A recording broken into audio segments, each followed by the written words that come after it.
Have you ever stood inside an ancient ruin and felt something you couldn't quite explain? Not just the weight of history, but something in the air itself, a presence, an energy that seems to resonate through the stones. It might be more than just your imagination. What if I told you that some of the most breathtaking structures from our past, the Great Pyramids, the grand Greek theaters, the mysterious circles of Stonehenge, were not just built to be seen, but to be heard? That their architects designed them not only with visual splendor in mind, but with a deep, almost magical understanding of sound itself. Picture yourself walking through the echoing halls of a temple carved thousands of years ago. You whisper something to yourself, just a breath of a word, and yet it seems to travel, to amplify, to wrap around the chamber as though the very walls are listening and answering. This isn't a coincidence. It isn't an accident of construction. This is intentional. This is design. Master builders across ancient civilizations understood something that we, in our modern noise-filled world, are only just beginning to rediscover. That space can shape sound, that architecture can conduct emotion, and that the places we build can literally change how we hear, how we feel, and how we connect to something greater than ourselves. In this video, we're going on a journey, one that will take us deep into the heart of these ancient acoustic wonders. We'll explore how sound was used to awe worshippers, to project authority, to heal the sick, to spy on enemies, and even to speak to the gods. You'll come to understand that these stones we admire for their beauty and scale hold secrets that go far beyond what meets the eye. They were instruments. They were amplifiers. They were carefully tuned to frequencies that could alter consciousness, unify communities, and echo across millennia. By the time we're done, you won't just look at history's greatest structures differently. You'll listen to them, and you might just hear them speaking back. To understand where this all began, we have to step away from our modern world of concrete and glass and into the ancient landscape. Picture the earliest humans not as primitive beings, but as astute observers of their environment. They lived in a world dominated by natural soundscapes, and they learned to listen. They noticed how a shout could travel for miles across a still lake, how a clap of hands would bounce back multiplied from a canyon wall, and how a low chant inside a deep cave could be transformed into something immense and overwhelming. These weren't just interesting quirks of nature, they were profound experiences that blurred the line between the physical and the spiritual. A voice returning from a rock face might have felt like the mountain itself was answering. An echo in a dark forest could be interpreted as the presence of an unseen spirit. This deep, intuitive listening was the very first step toward sonic architecture. Our ancestors weren't just hearing sound, they were learning how to communicate with the world around them, and they began to want to recreate these powerful experiences on their own terms. This desire to harness sound's power led to some of the most enigmatic structures on Earth. Take, for instance, the Hal-Saflini Hypogeum on Malta, a labyrinthine underground temple complex carved from solid limestone over 5,000 years ago. Deep within it lies the so-called oracle chamber. If you speak in a deep, resonant tone into a specific niche in this room, your voice doesn't just echo, it amplifies. It vibrates through the entire chamber and beyond, felt in the bones as much as it's heard by the ears. This effect wasn't discovered by accident. The chamber was meticulously sculpted to achieve this. Archaeologists believe it was used by a priest or shaman, whose voice, distorted and magnified by the stone, would have seemed to emanate from the earth itself, delivering prophecies or commands with divine authority. It's a stunningly sophisticated piece of acoustic engineering from a time we still know very little about. Similarly, on the other side of the world, the ancient Maya built pyramids that functioned as massive sound amplifiers. At the site of Chichen Itza, if you stand at the base of the Great Kukulkan Pyramid and clap your hands, the sound doesn't come back as a simple echo. It returns as the distinct chirp of the sacred Quetzal bird. This wasn't a happy coincidence. The precise geometry and the staggering number of steps on the pyramid staircase were calculated to fracture the sound wave in this exact way, creating an auditory symbol that reinforced the structure's spiritual significance. The pyramid wasn't just a temple to reach the heavens, it was an instrument designed to sing back in the voice of a god. This mimicry of nature is a thread that runs through all early acoustic design. As researcher Stephen J. Waller has proposed, many ancient sacred sites seem to deliberately replicate the acoustic properties of natural features like caves or groves that were already held to be sacred. By building a stone circle that created echoes similar to those in a canyon, or a tomb that amplified whispers like a secluded cave, early architects were effectively bringing the perceived magic and power of those natural places into a human-made structure. They were bottling the awe. This reveals an incredible depth of creativity and perception. It shows us that their innovation wasn't just about moving massive stones or aligning with stars. It was about understanding the very fabric of sensory experience and weaving it directly into their most important spaces. They were mastering an invisible art, crafting the air itself to shape human emotion and belief in ways we are only now beginning to fully appreciate. So how exactly did they do it, without textbooks, without advanced mathematics, and certainly without computer simulations? Ancient builders intuitively harnessed the fundamental laws of acoustics. To understand their genius, we need to break down a few simple principles. Think of sound not as an abstract idea, but as a physical wave moving through the air, much like a ripple moves across the surface of a pond. When this wave encounters a surface, one of three things happens. It can bounce back, which is what we call reflection. This is the principle behind an echo. It can be swallowed up, which is absorption, something that happens with soft materials like heavy curtains or earth. Or it can cause the object it hits to vibrate sympathetically, a phenomenon known as resonance, where a specific frequency can make a crystal glass sing or a massive stone wall hum. The material of a building is the first and most critical acoustic choice. Hard, smooth surfaces like polished limestone, marble, or granite are highly reflective. They bounce sound waves around a space, creating a long, lingering reverberation. This is why a chant inside an Egyptian temple, with its massive stone columns and walls, would have felt immense and eternal, the voices of the priests blending together into a continuous, divine drone that could fill a worshipper with awe.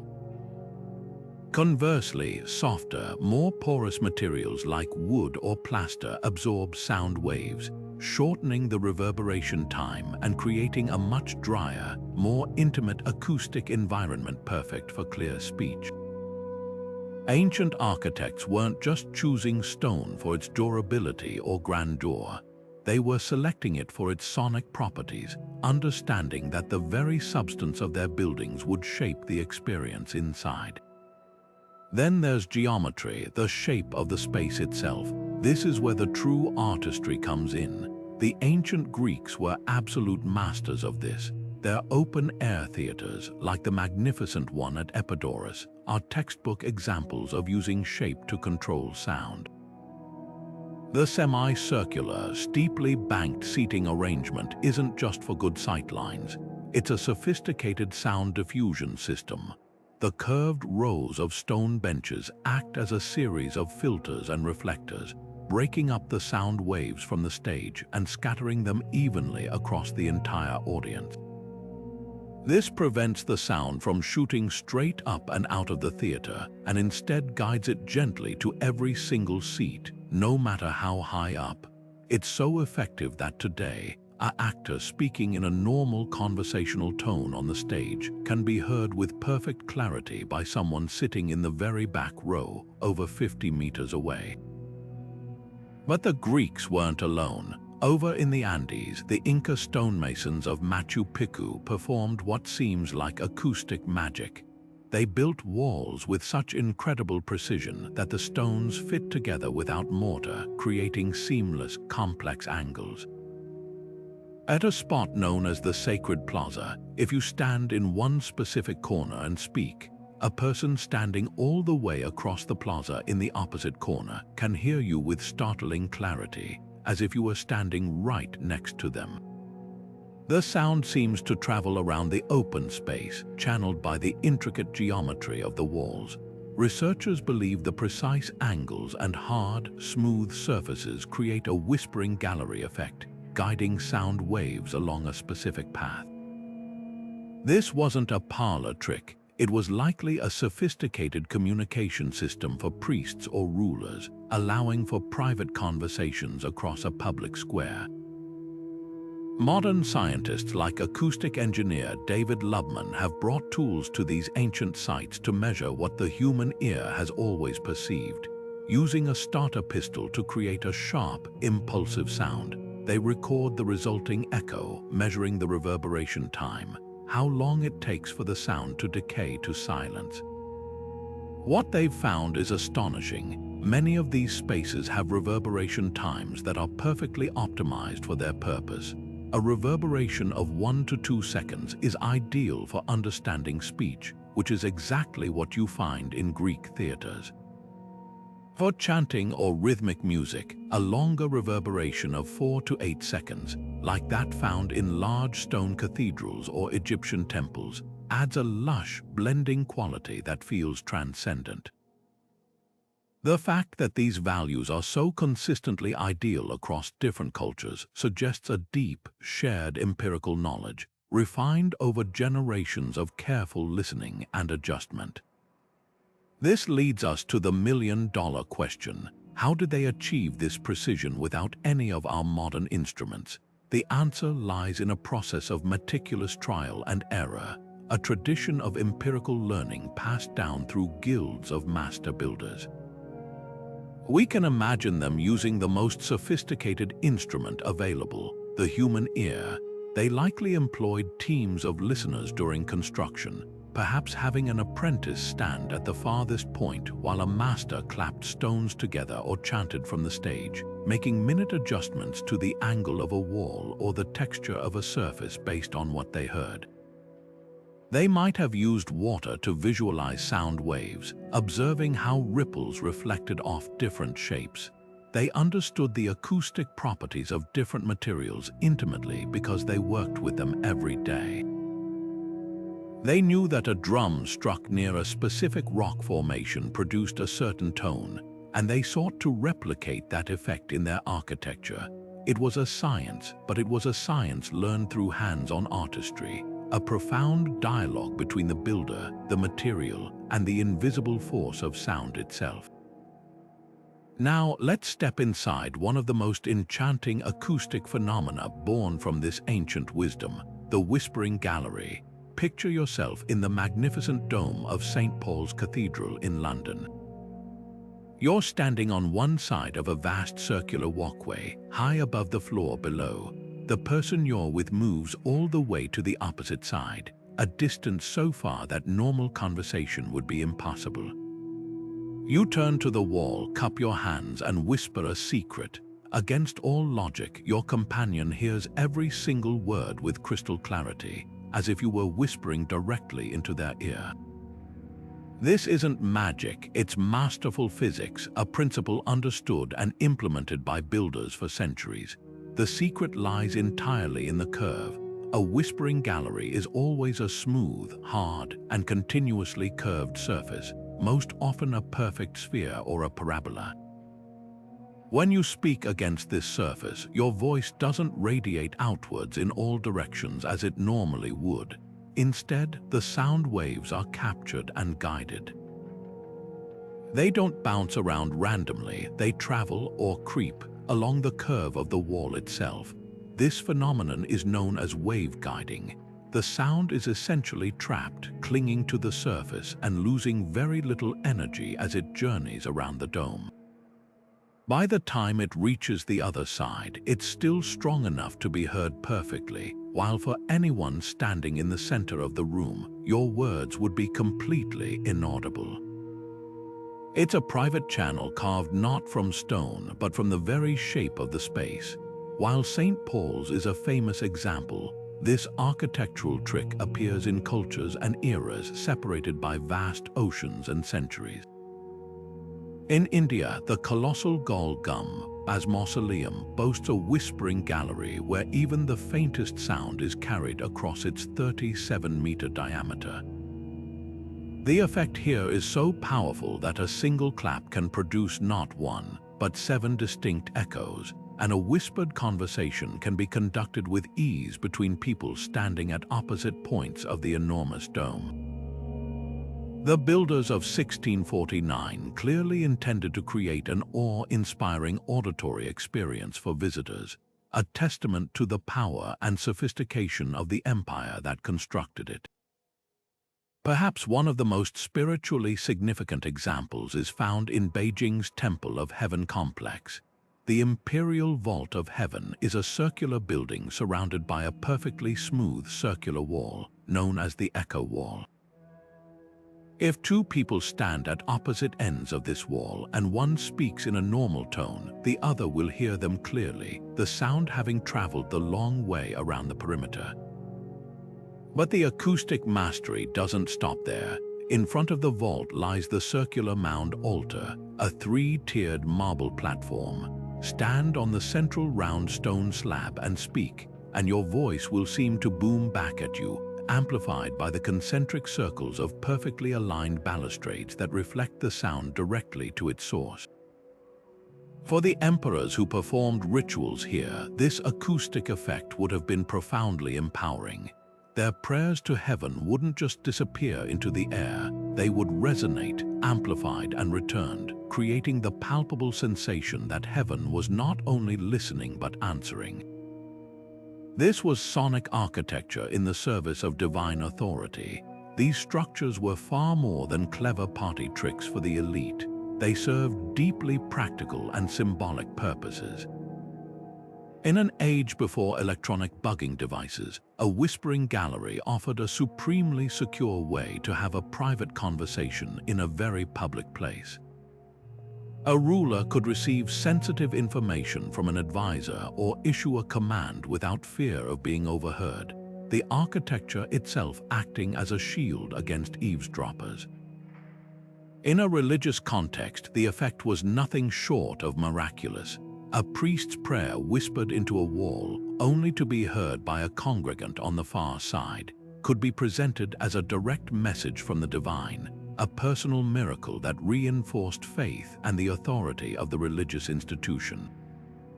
The architecture was actively working to create a specific experience, to persuade, to control, and to inspire awe.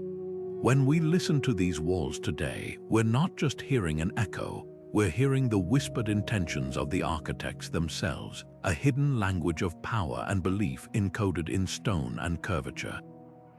But this manipulation of sound for spiritual effect reaches its most famous and intriguing form in the sacred spaces dedicated to oracles, the places where mortals believed they could directly converse with the divine.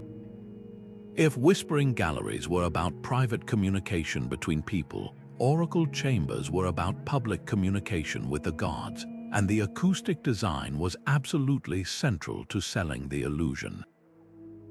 The most renowned of these sites is, without question, the Oracle of Delphi in Greece.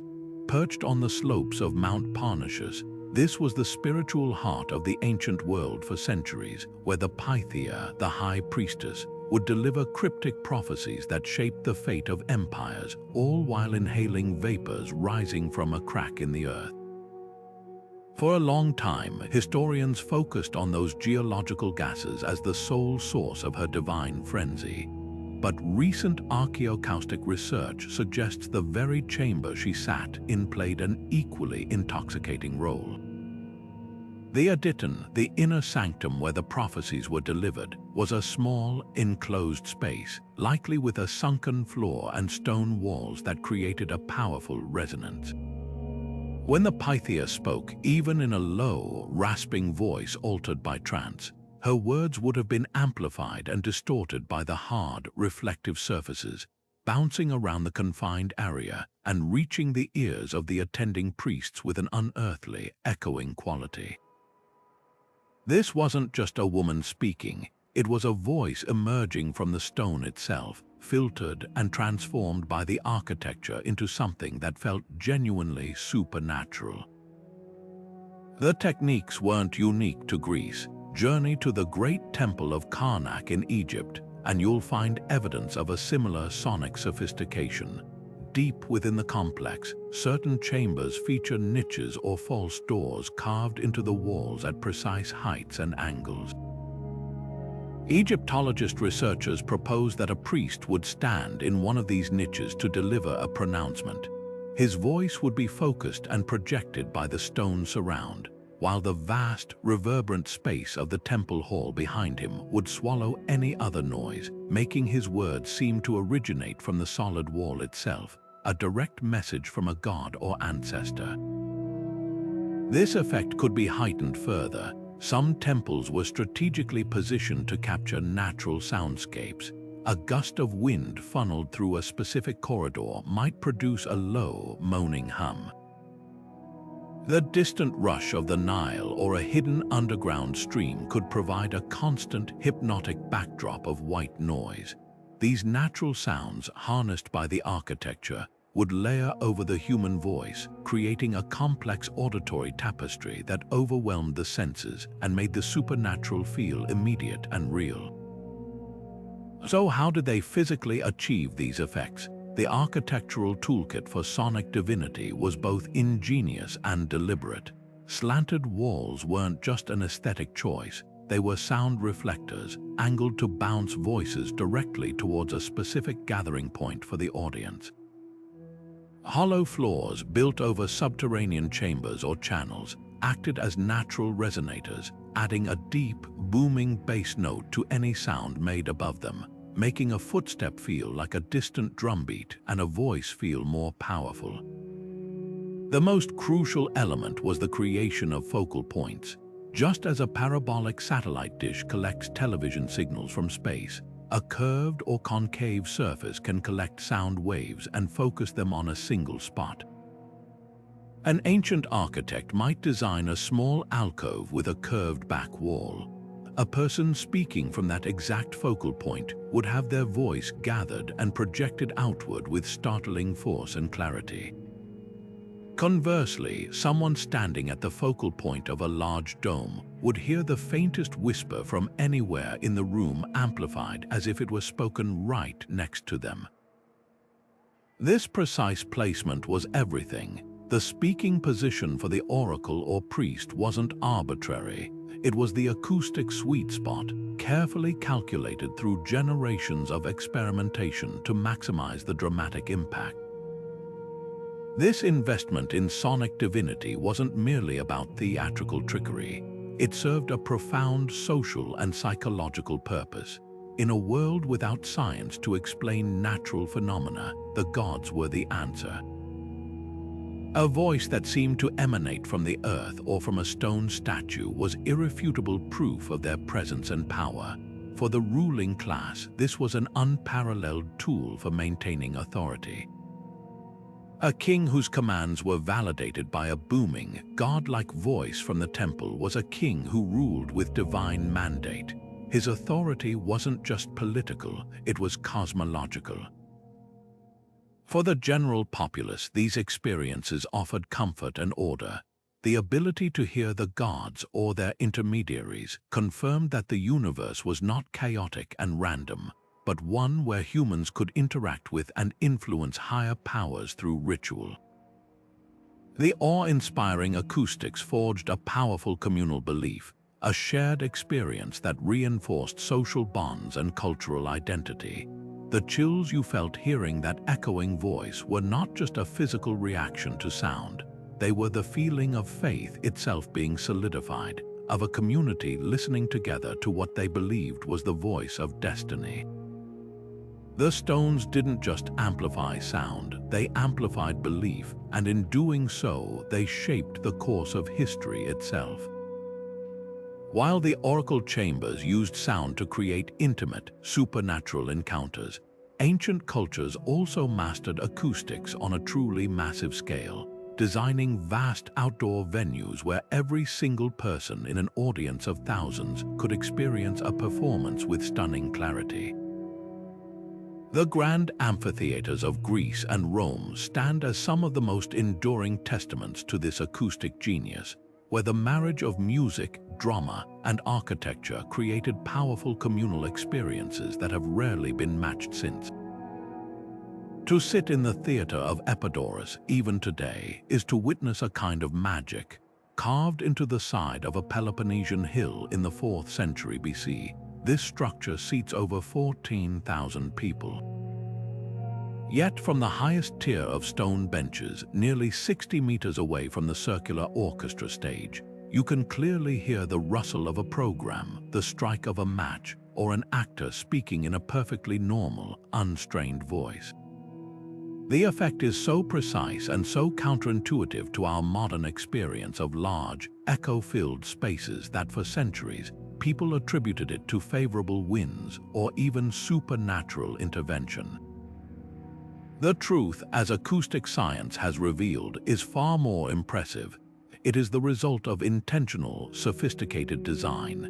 The secret to this perfection lies in a harmonious blend of 3 key elements: shape, material, and a surprising dash of calculated imperfection. The semicircular, fan-shaped design of these theaters was the first masterstroke. Unlike a flat, rectangular field where sound waves shoot forward and then vanish, this shape acts as a natural sound collector. The stage area or orchestra was often a circle of hard-packed earth or stone, which provided a solid, reflective surface that launched the sound upward and outward. The steeply raked, concentric rows of seats then performed a dual function. They acted as a series of acoustic filters, breaking up the sound waves and scattering them evenly throughout the audience, preventing the sound from simply flying over everyone's heads and getting lost.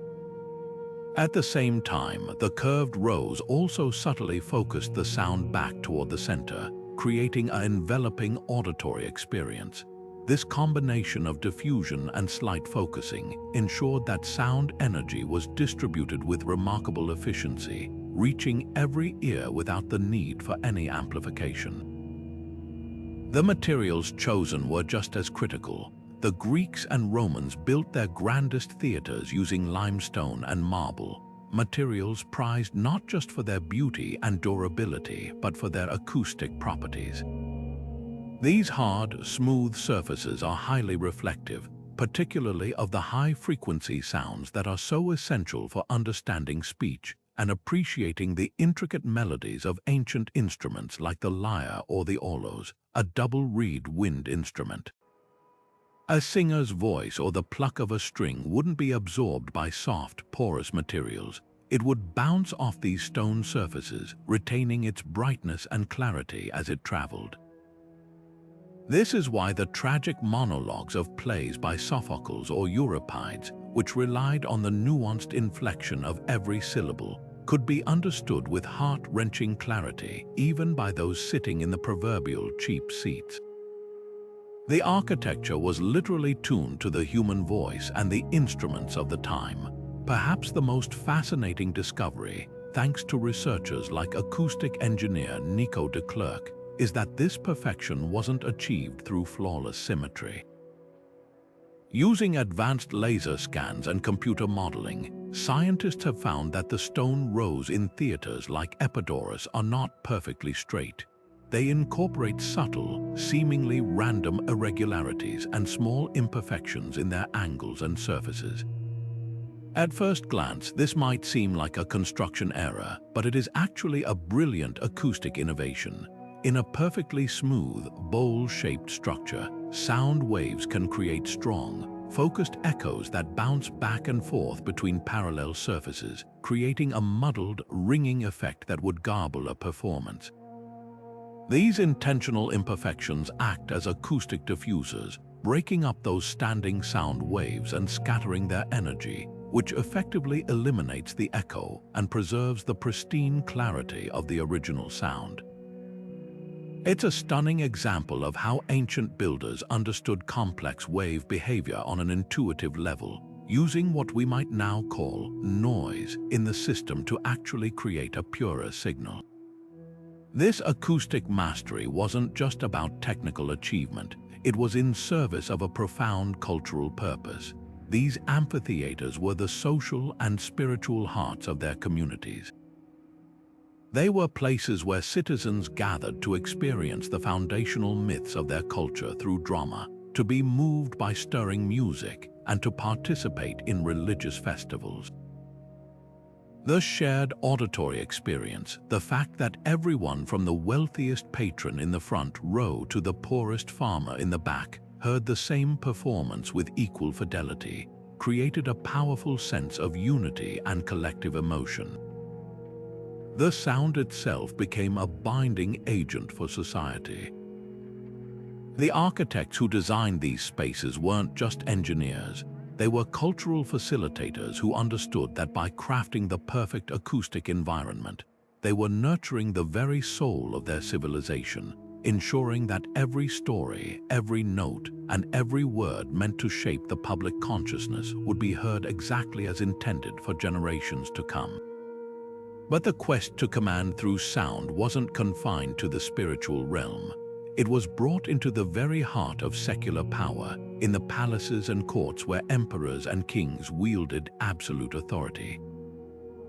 Here, acoustics were engineered not to converse with gods, but to deify the ruler themselves, transforming a human voice into an instrument of overwhelming psychological force. Step into the Grand Apodona at Persepolis, the ceremonial heart of the vast Persian Empire. The audience hall was a forest of towering, slender columns supporting a massive, distant ceiling. When the King of Kings, seated on his exalted throne, issued a decree, his words wouldn't just be spoken, they would be transformed. The hard, polished stone of the floors and pillars and the immense volume of air in the cavernous hall would catch his voice and stretch it, creating a long, booming reverberation that made a simple command sound eternal and inevitable. For an ambassador or a subject standing on the vast, open floor, that voice didn't seem to come from a man. It felt like it emanated from the palace itself, from the very concept of power. The architecture was designed to make you feel small, and the sound it produced ensured you felt that smallness in your very bones. This sonic intimidation was often paired with its opposite, the strategic use of silence. In many royal complexes, while the ruler's spaces were built of hard, resonant materials, the areas designated for courtiers, petitioners, or guards were constructed with sound-absorbing elements. Thick tapestries, carpets, wooden paneling, or lower, more confined ceilings would deaden sound, creating a stark auditory contrast. As you moved from the bustling, muffled antechambers into the immense, echoing throne room, the shift in acoustics was a physical, sensory shock. The world became quiet, and then, in that profound silence, one voice would ring out with impossible clarity and resonance.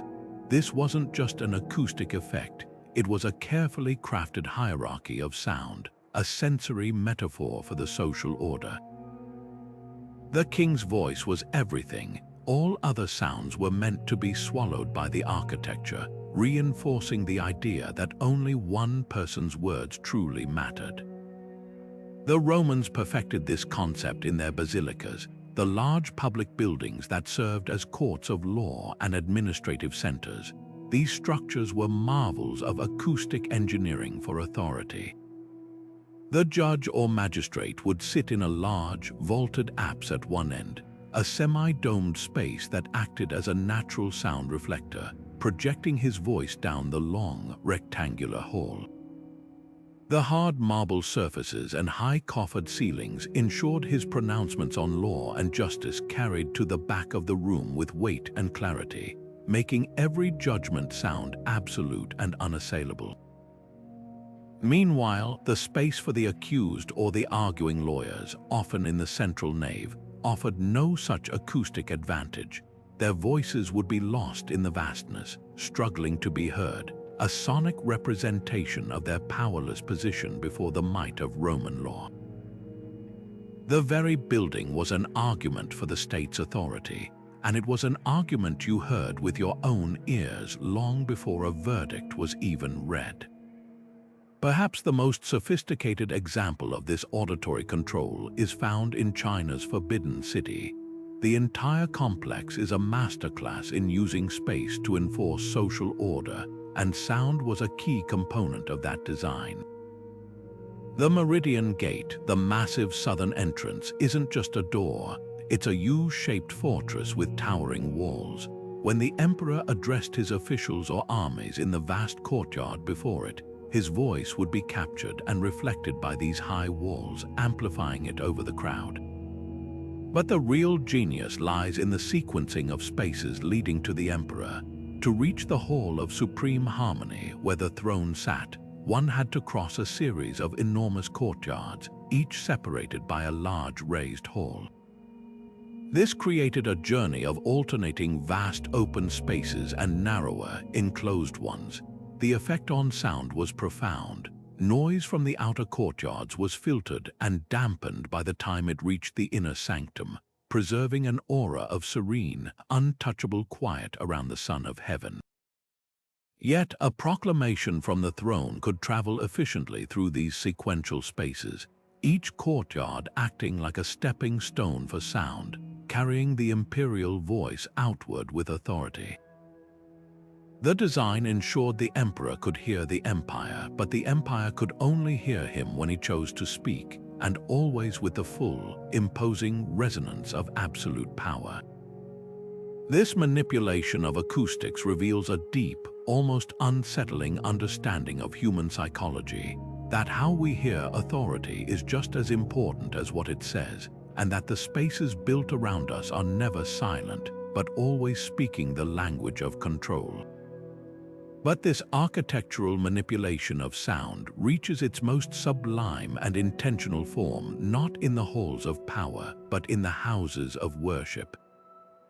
Across continents and centuries, from the soaring Gothic cathedrals of Europe to the rock-cut temples of India, builders dedicated themselves to crafting sacred soundscapes, environments where architecture itself became a divine instrument, designed to elevate the human spirit through auditory transcendence.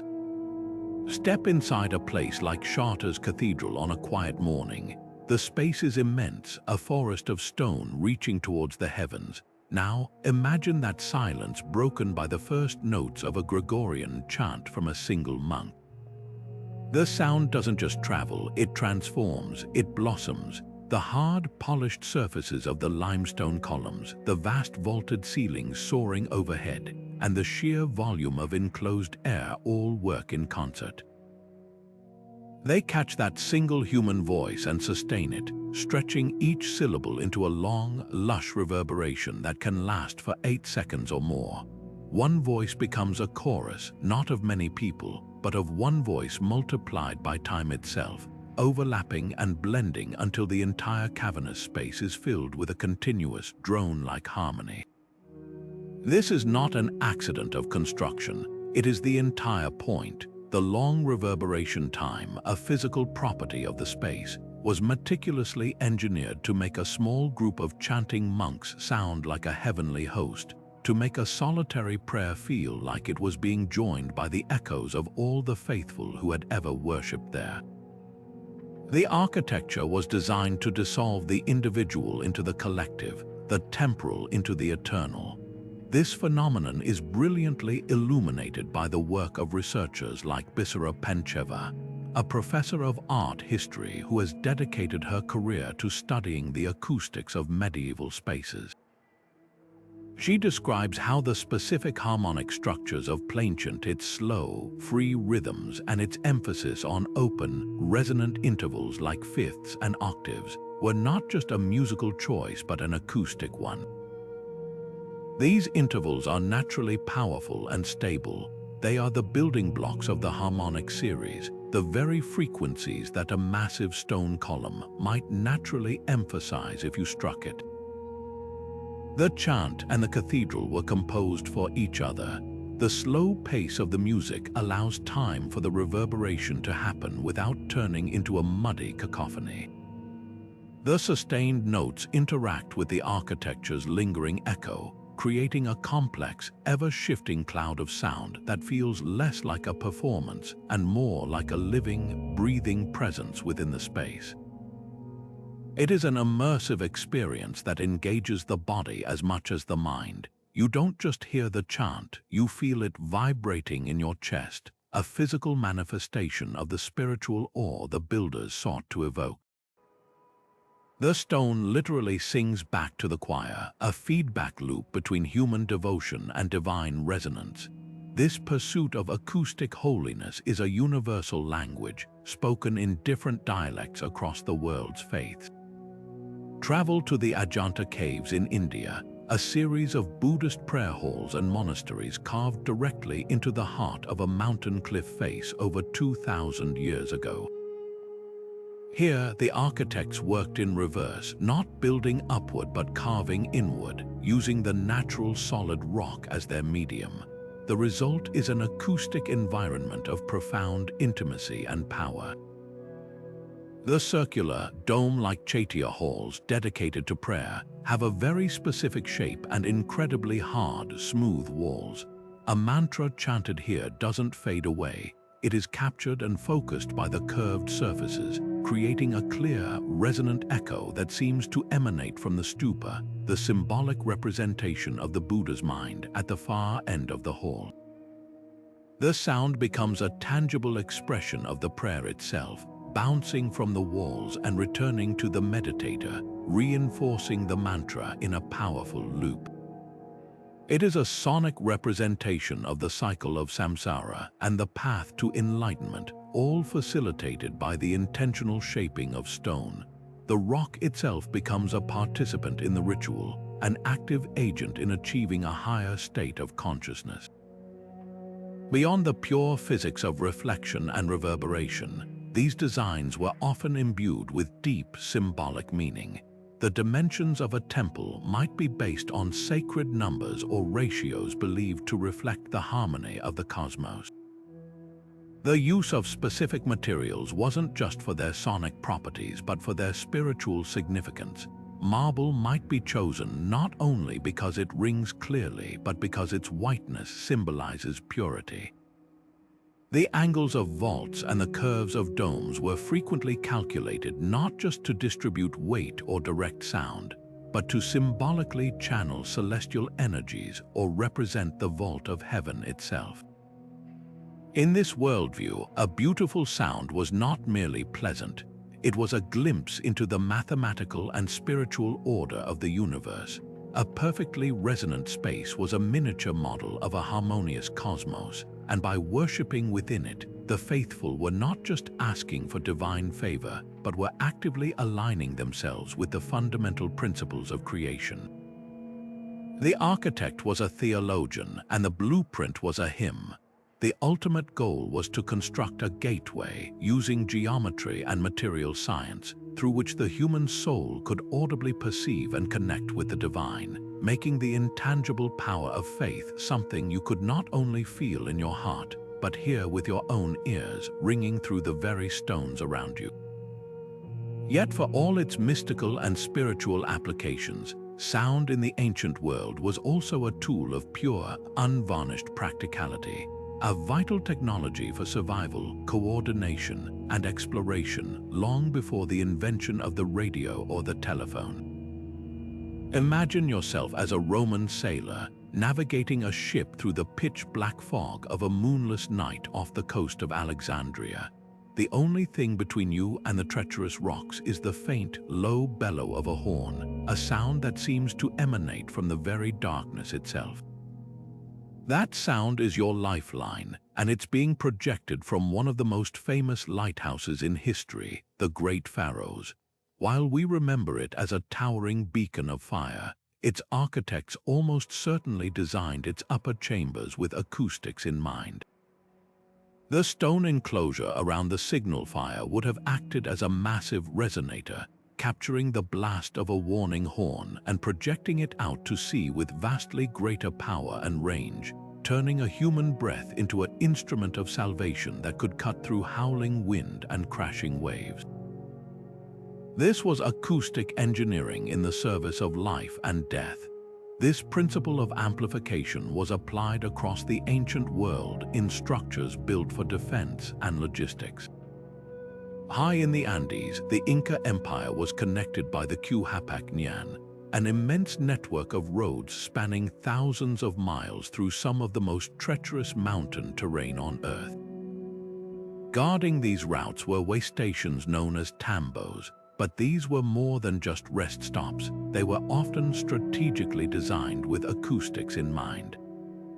Built on high passes or in narrow valleys, the stone walls of these structures could capture and reflect the sound of a conch shell trumpet, allowing a message or warning to be relayed from one station to the next across vast distances in a matter of minutes.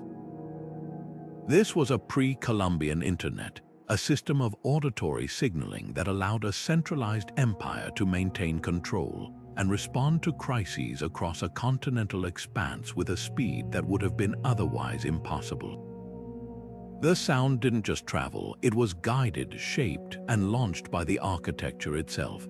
Sometimes the most effective acoustic designs weren't built from scratch, but were clever adaptations of natural landscapes. In the vast silence of deserts like the Sahara or the Gobi, certain rock formations became known as natural amplifiers. Caravan leaders guiding their camels along the Silk Road would know exactly where to position themselves to shout a message that would be carried for miles, bounced between canyon walls or focused by unusual geological features that acted like parabolic dishes.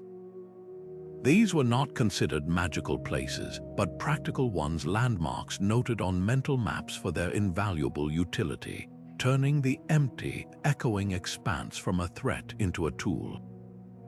The desert itself became a communications network, its acoustics as vital a resource as a hidden oasis. Perhaps one of the most intriguing examples of defensive acoustics comes from the Brochs of Scotland, these ancient, drystone towers dating back to the Iron Age. From the outside, they appear as imposing, windowless fortresses, but inside, many feature a unique architectural quirk, a hollow space within the massive double walls, sometimes with a narrow, winding passageway running through it. For a long time, archaeologists debated the purpose of these mysterious voids. One compelling theory from the field of archaeoacoustics suggests they functioned as an early warning system. The complex, narrow channels within the walls could have acted like a stethoscope, capturing the faintest sounds from outside, the crunch of footsteps on gravel, the distant clank of metal, a hushed conversation, and channeling them upward to a guard posted at the top of the Broch. An approaching enemy, believing they were moving in silence under cover of darkness, could have their presence revealed by the very architecture they sought to attack. The building itself was listening. The engineering behind these innovations, though simple by today's standards, was brilliantly effective. Funnel-shaped openings, like those found in some ancient watchtowers, would collect a wide field of sound from the surrounding area and concentrate it, allowing a single sentry to monitor a huge swath of territory. Highly reflective surfaces like polished limestone or smooth, mud-plastered walls ensured that sound waves lost minimal energy as they traveled, preserving the clarity of a shouted command or a horn blast over distance. The strategic placement of these structures was everything positioned on high ground to take advantage of clearer air and less interference.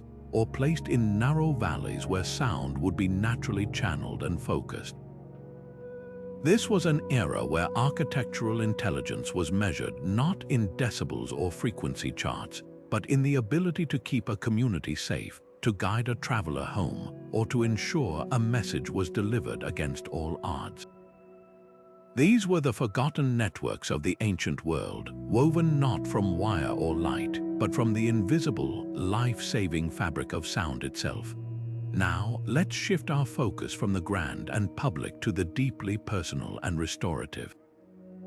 We've seen how sound was used to project authority and inspire awe, but what about its power to heal? This brings us to one of the most intimate mysteries, the use of harmonic design in ancient places of healing.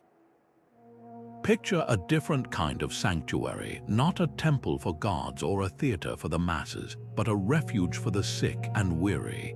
In the serene Asclepians of ancient Greece, named for the god of medicine, Asclepius, healing was a holistic ritual. Patients weren't just given potions, they were immersed in an environment meticulously crafted for recovery. A central part of this therapy was sound.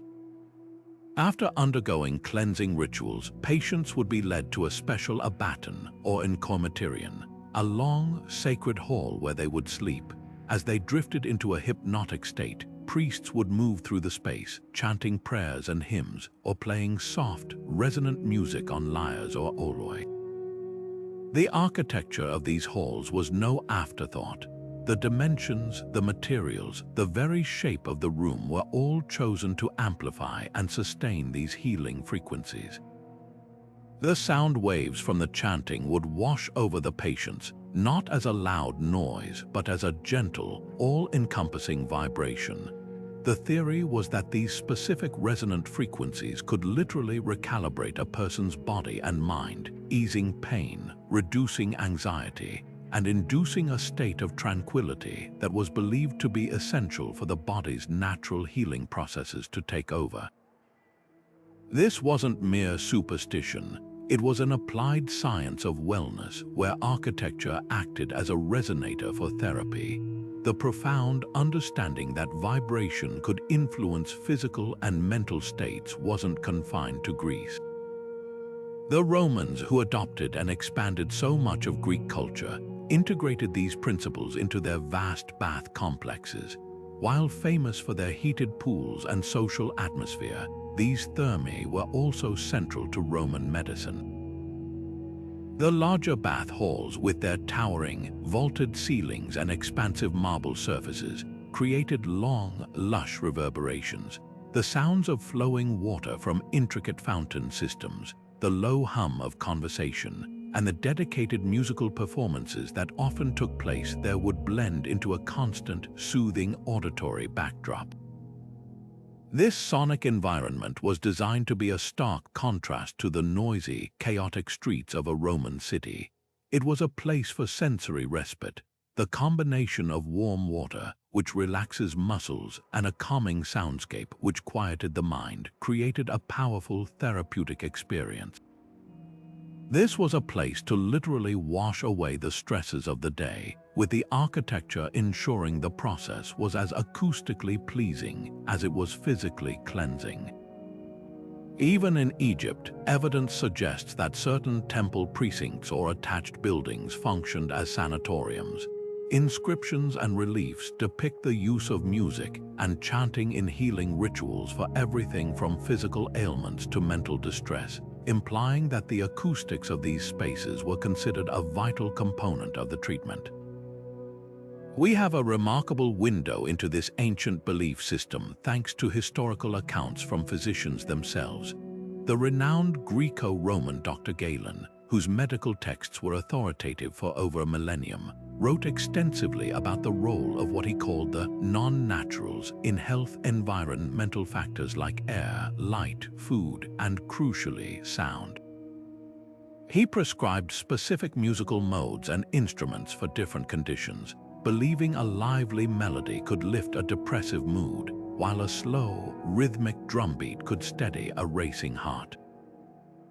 He described how the echoes within a treatment room could be used to deepen the effect of a healer's voice, making suggestions more potent during a trance-like state. These weren't isolated ideas. They were part of a widespread medical consensus that recognized the deep, inseparable connection between a patient's sensory environment and their path to recovery. The architect and the physician were collaborators, working together to create a total healing system where every element, seen and unseen, was aligned toward wellness. What's truly fascinating is that modern science is now catching up to this ancient intuition. The field of psychoacoustics, the study of how sound affects the human nervous system, provides a compelling scientific basis for these practices. Controlled studies have shown that exposure to certain low-frequency sounds and rhythmic patterns can significantly slow brainwave activity, guiding the brain from an alert beta state into the more relaxed alpha and even deeply restorative theta states associated with meditation and light sleep. This shift in consciousness reduces the production of stress hormones like cortisol, lowers blood pressure, and boosts the immune system. The gentle, pervasive vibrations from sustained chanting or instrumental drones, exactly like those used in the Asclepians, can create a phenomenon known as entrainment, where the body's own internal rhythms, such as the heart rate, begin to synchronize with the external, calming pulse. This isn't just feeling relaxed, it's a measurable physiological change. Modern sound therapy practices, used in everything from managing chronic pain to treating PTSD, are essentially rediscovering and validating the principles that ancient cultures built into their very walls. They understood that healing wasn't just about treating a symptom on a chart. It was about creating a resonant environment where every cell in the body could be gently encouraged to find its way back to a state of balance and harmony. And just as the ancients understood sound's power to heal the body and mind, they also recognized its profound connection to the cosmos itself, weaving celestial events and auditory phenomena into a single, breathtaking tapestry of experience. This brings us to a mystery where architecture doesn't just respond to the earth, but to the heavens above, creating moments of perfect synchronization between sight, sound, and the movement of the stars. Consider the iconic circle of Stonehenge. For generations, the focus has been almost entirely on its visual alignment with the solstice sun. But what if we've been missing half the show? Researcher Paul Devereux and others have proposed a fascinating sonic dimension to this and other megalithic sites. They suggest that the massive standing stones, arranged in their precise circular pattern, don't just frame the rising sun. They act as a series of enormous acoustic filters and reflectors. During the summer solstice, as the first rays of sun slice through the pillars, the unique atmospheric conditions at dawn, cooler, denser air near the ground, can actually create a sonic channel. A chant or a drumbeat occurring at that exact moment might be carried and amplified in a way that is impossible at any other time of day or year. The low frequencies of a drum could resonate through the very earth, felt in the feet of the participants, while the rising sun bathed them in light, creating an overwhelming multisensory event that truly felt like the sky itself was speaking. This wasn't just a calendar, it was a cosmic instrument played by the Earth's rotation and the sun's journey. This intentional fusion of celestial and acoustic design is even more strikingly evident at Newgrange in Ireland, a passage tomb older than both Stonehenge and the Great Pyramids. Its most famous feature is the roof box, a meticulously engineered opening above the entrance that allows the dawn light of the winter solstice to flood the inner chamber in a dramatic beam of light. But the architect's genius didn't stop with light. The long, narrow passageway leading to the chamber is built from massive, hard stone slabs. Paul Devereux's work involved detailed acoustic testing within this space, and the results were astounding. He found that the passage acts like a natural waveguide for sound, similar to the way a straw channels your breath. Specific frequencies, particularly those within the range of the human voice in rhythmic chant, are funneled directly into the central chamber. The corbelled vault of the ceiling then captures and resonates with these sounds, creating a powerful, focused reverberation. Now imagine the ritual. On the darkest morning of the year, a select group waits in the pitch-black chamber. As the sun begins to rise, a sliver of light slowly inches its way down the passage, eventually exploding into the room. At the very moment this celestial light show reaches its peak, the participants begin to chant. Their voices are not their own, they are amplified and transformed by the stone, filling the sacred space with a thunderous, otherworldly harmony that coincides perfectly with the sun's rebirth. This is no coincidence. It is a masterfully orchestrated sensory experience designed to produce a peak state of awe and to demonstrate an undeniable connection between human ritual, the architecture of the earth, and the cycles of the cosmos. This principle of cosmic acoustics manifests differently across the globe, each culture tailoring the phenomenon to its own environment and beliefs. The great Mayan pyramid of Kukulkan at Chichen Itza, which we already know creates the chirp of the Quetzal bird, also exhibits fascinating acoustic behavior during the equinoxes. As the sun sets on these 2 days each year, the play of light and shadow creates the illusion of a serpent slithering down the staircase.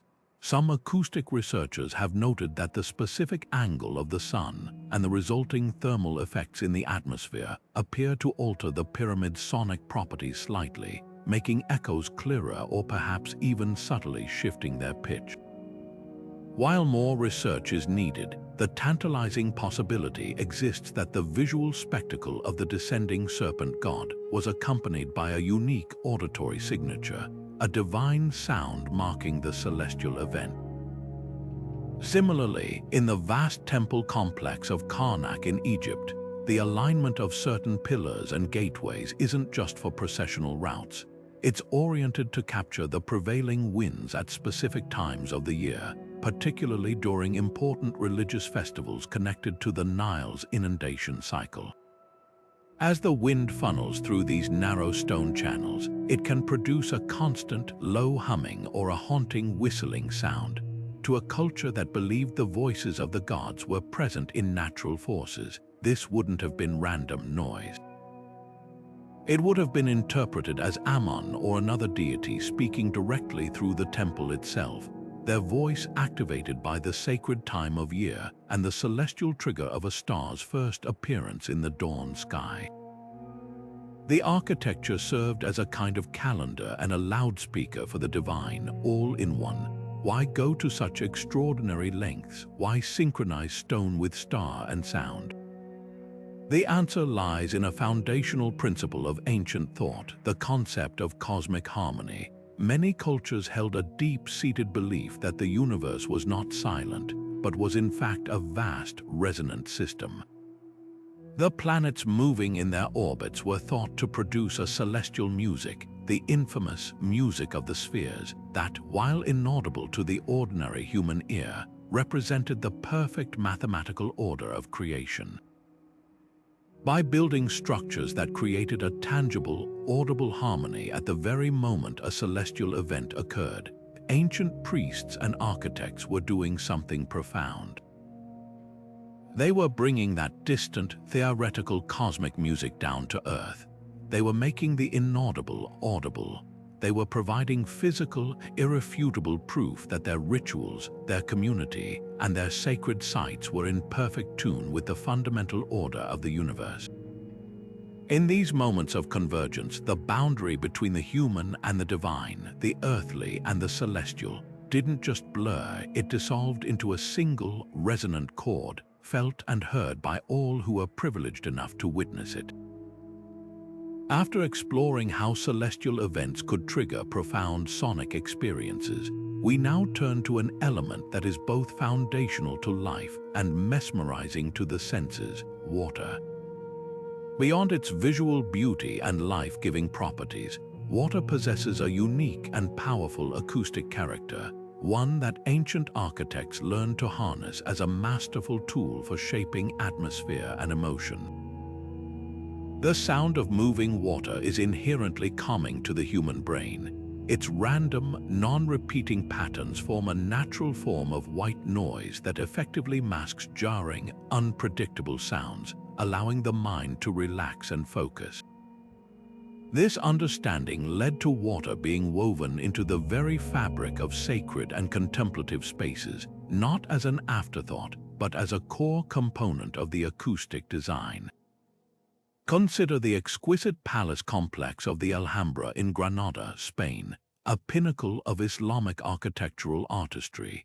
Here, water is not merely decorative, it is a conductor of the space's serene symphony. Narrow stone channels, known as acequias, were engineered with incredible precision to carry water from the Sierra Nevada mountains throughout the entire complex. The gentle, continuous flow through these channels creates a constant, soft murmur that permeates the courtyards and halls. This aquatic whisper serves a brilliant dual purpose.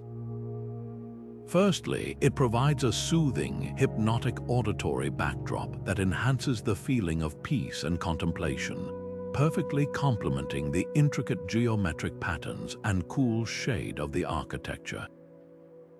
Secondly, and just as importantly, this constant, gentle sound masks other, more disruptive noises: the distant clamor of the city below, the chatter of other visitors, even the rustle of the wind. The architects used this water-generated white noise to create a controlled, immersive sonic bubble, a sanctuary of auditory tranquility where one could truly escape and reflect. The Romans elevated the use of water in public architecture to an unprecedented scale, integrating it into their daily lives for both practical and sensory pleasure. The Nymphaeum was a grand public fountain, often taking the form of an elaborate, semicircular monument adorned with statues of gods and nymphs. But these were far more than just beautiful water displays. The hydraulic engineers behind them designed the water flow with acoustic intention. Water would cascade from one marble basin to another, or jet from bronze spouts into a large receiving pool. The choice of materials was critical. The water fell onto and flowed over highly resonant surfaces like polished marble and bronze, which would accentuate the splash and babble, giving it a bright, cheerful character. The sound produced was lively and engaging, designed to foster social interaction and create a vibrant, refreshing atmosphere in the bustling public square. In the vast Roman bath complexes, the acoustics of water were on an even grander scale. The echoing splash and roar of water from large fountains and swimming pools mixed with the human sounds of conversation to create a constant, energizing din, a sonic representation of Roman social life and vitality. This philosophy takes a more subtle and meditative form in the traditional gardens of Japan, where the control of sound is considered an art form in itself. The shishi odoshi, or deer scara, is a famous example. This bamboo fountain slowly fills with water until it tips over, striking a stone with a sharp, resonant clack before righting itself to begin the cycle again. While its practical purpose was to startle grazing animals away from gardens, its sonic purpose was deeply philosophical. The irregular, periodic clacking sound serves as an auditory marker of the passing of time, but in a gentle, non-intrusive way. It punctuates the silence without breaking it, drawing the listener into a state of mindful presence. More pervasive is the use of cascading water in Japanese garden design. Streams are carefully routed over arrangements of stones specifically chosen for their sonic properties.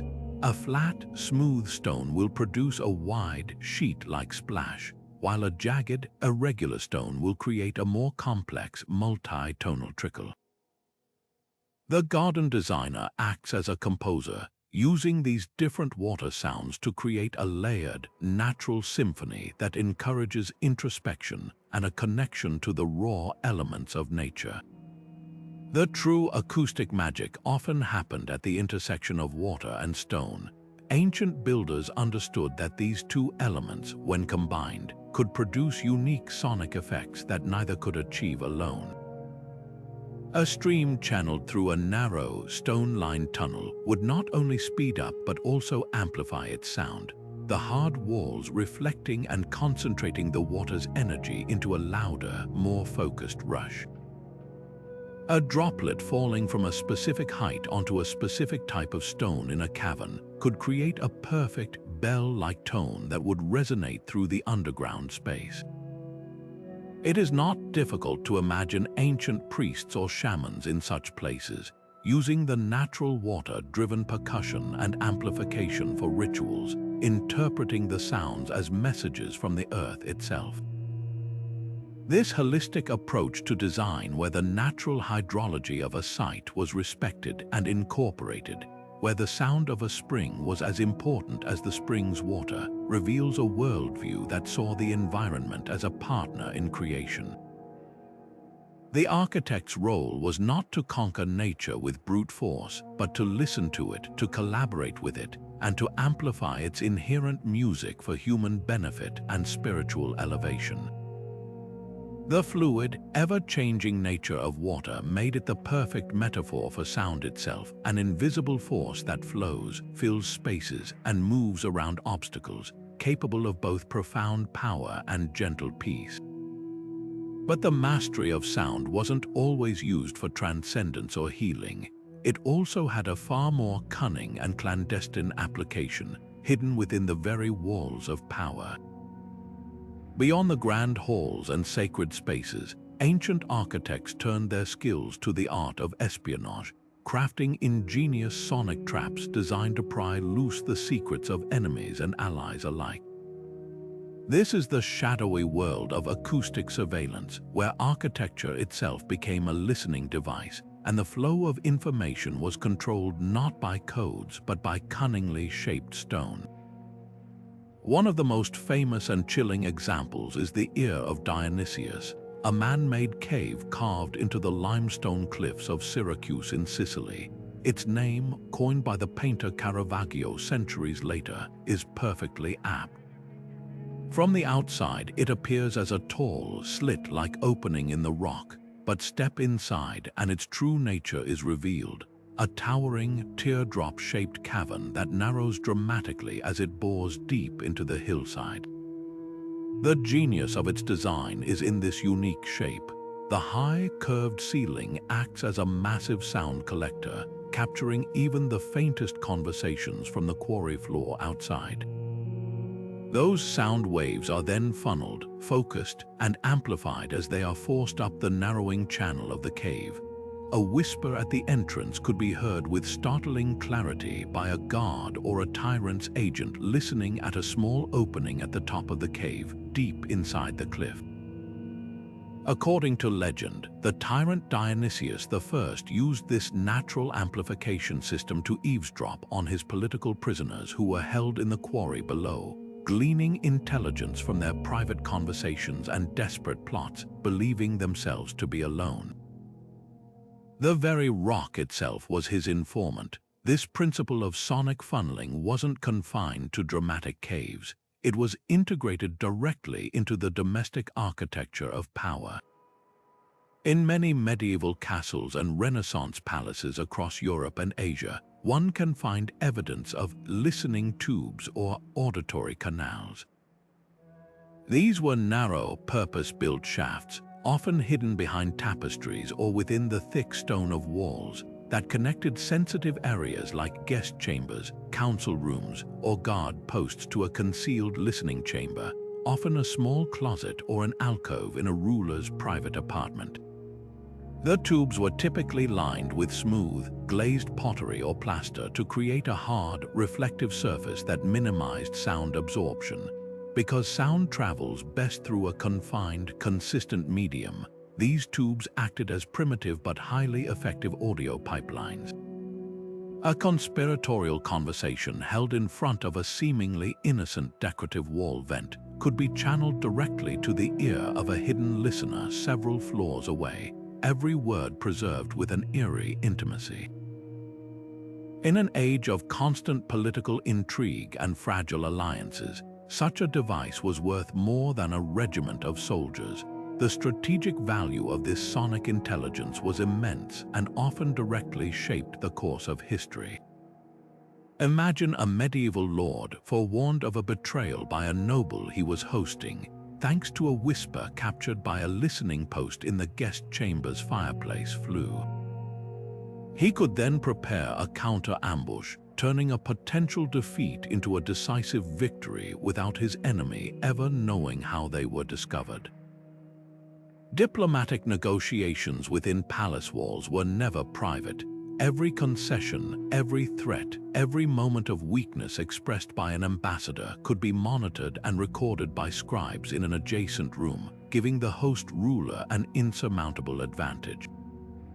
Historical accounts from courtiers and spies often allude to the uncanny ability of certain rulers to know all, an ability frequently attributed to divine favor or a vast network of human informants. In reality, their greatest asset may have been the cleverly designed building they lived in. The architecture was a permanent, undetectable, and utterly loyal spy, an ever-present ear that never slept and could never be bribed. This investment in sonic espionage reveals a deep-seated paranoia, but also a breathtakingly pragmatic cunning among ancient elites. In a world without wiretaps, hidden microphones, or digital surveillance, controlling information was the ultimate power. The ability to overhear without being present was a form of magic, a supernatural feat made real through physics and engineering. It allowed a ruler to project an aura of omniscience, to preempt rebellions, and to manipulate court politics with a master's touch. The walls, quite literally, had ears. This dark application of acoustic science reminds us that the same principles that could create a healing harmonic or a divine chorus could also be weaponized to breed distrust, secure power, and ultimately change the fate of nations through the simple, powerful act of listening. But this intricate dance between sound and power takes on a far more noble and revolutionary form when we step out of the palaces and into the public squares. Beyond the secret whispers of espionage and the booming commands of authority, ancient cultures also pioneered a radical concept: acoustic democracy. Imagine the vibrant, chaotic energy of the Athenian agora or the Roman forum, the absolute heart of civic life. Here, in these bustling centers of commerce, conversation, and politics, the very architecture was subtly engineered to serve a revolutionary ideal: that every citizen, at least in theory, should have an equal chance to be heard. This was a world without microphones, without speakers, without any form of artificial amplification. For a democracy to function, for a republic to debate its laws, the physical space itself had to become the sound system. The architects of these civic spaces were, in essence, designing the hardware for freedom of speech. The most iconic example of this principle is the Pnyx of Athens, the official meeting place of the Athenian ecclesia, the assembly of the people. This wasn't a built structure in the traditional sense, but a carefully modified hillside. The speaker's platform, the bema, was cut into the slope, facing a vast, semicircular area where thousands of male citizens would gather to decide on matters of war, peace, and law. The entire design was an acoustic amplifier. The natural slope of the hill ensured that those standing at the back were physically elevated above those in the front, giving them an unobstructed, and more importantly, acoustically privileged sightline to the speaker. The hard limestone ground and the rock-cut bema provided excellent sound reflection, preventing the orator's voice from being absorbed into the earth. On a still day, a skilled speaker like Pericles or Demosthenes could project his voice with startling clarity to the very back rows. his arguments about justice or policy landing not as distant shouts, but as persuasive, intimate discourse. The architecture was actively working to erase the disadvantage of distance, to make the large feel small, and to ensure that the power of an idea wasn't lost over the space of a few hundred feet. The Romans, masters of pragmatic engineering, took this concept and formalized it in their Comitium and Fora. Their approach was less about leveraging natural landscapes and more about imposing perfect geometric order to control sound. The speaker's platform, the rostra, was almost always positioned against a solid, high wall or the facade of a temple. This strategic placement served a crucial acoustic purpose. It created a solid, reflective surface that captured the speaker's voice and threw it forward into the crowd, rather than letting it dissipate uselessly into the open air behind them. Furthermore, the open space of the forum itself was often a precise rectangle, surrounded by colonnades and multi-storied basilicas. These surrounding buildings acted as a contained acoustic environment, their hard surfaces creating a mild, diffuse reverberation that helped to blend and carry the sound, filling the space and giving the speaker's voice more body and presence. It was the difference between shouting into a pillow and shouting into a well. The Roman Forum was designed to be that well, giving every political speech and legal proclamation a built-in gravitas and clarity. This meticulous attention to acoustic equality reveals a profound societal value placed on transparent, inclusive communication. In these spaces, the architecture itself was making a statement that in the business of governance, every voice mattered, and perhaps more critically, that every ear had a right to hear. It was a physical manifestation of the ideal that power should be audible and accountable to the people. A senator couldn't mumble his way through a corrupt proposal. The space would force him to declare it with volume and conviction, making his stance clear for all to judge. A popular tribune advocating for the rights of the common citizen could do so knowing that his words would reach the entire crowd, that the geometry of the forum was his ally in challenging the established patrician elite. The design fought against the natural tendency of sound to favor those closest to the source, creating a flatter, more democratic soundscape where the quality of your argument, supported by your skill as an orator, held more sway than the accident of your physical position in the crowd.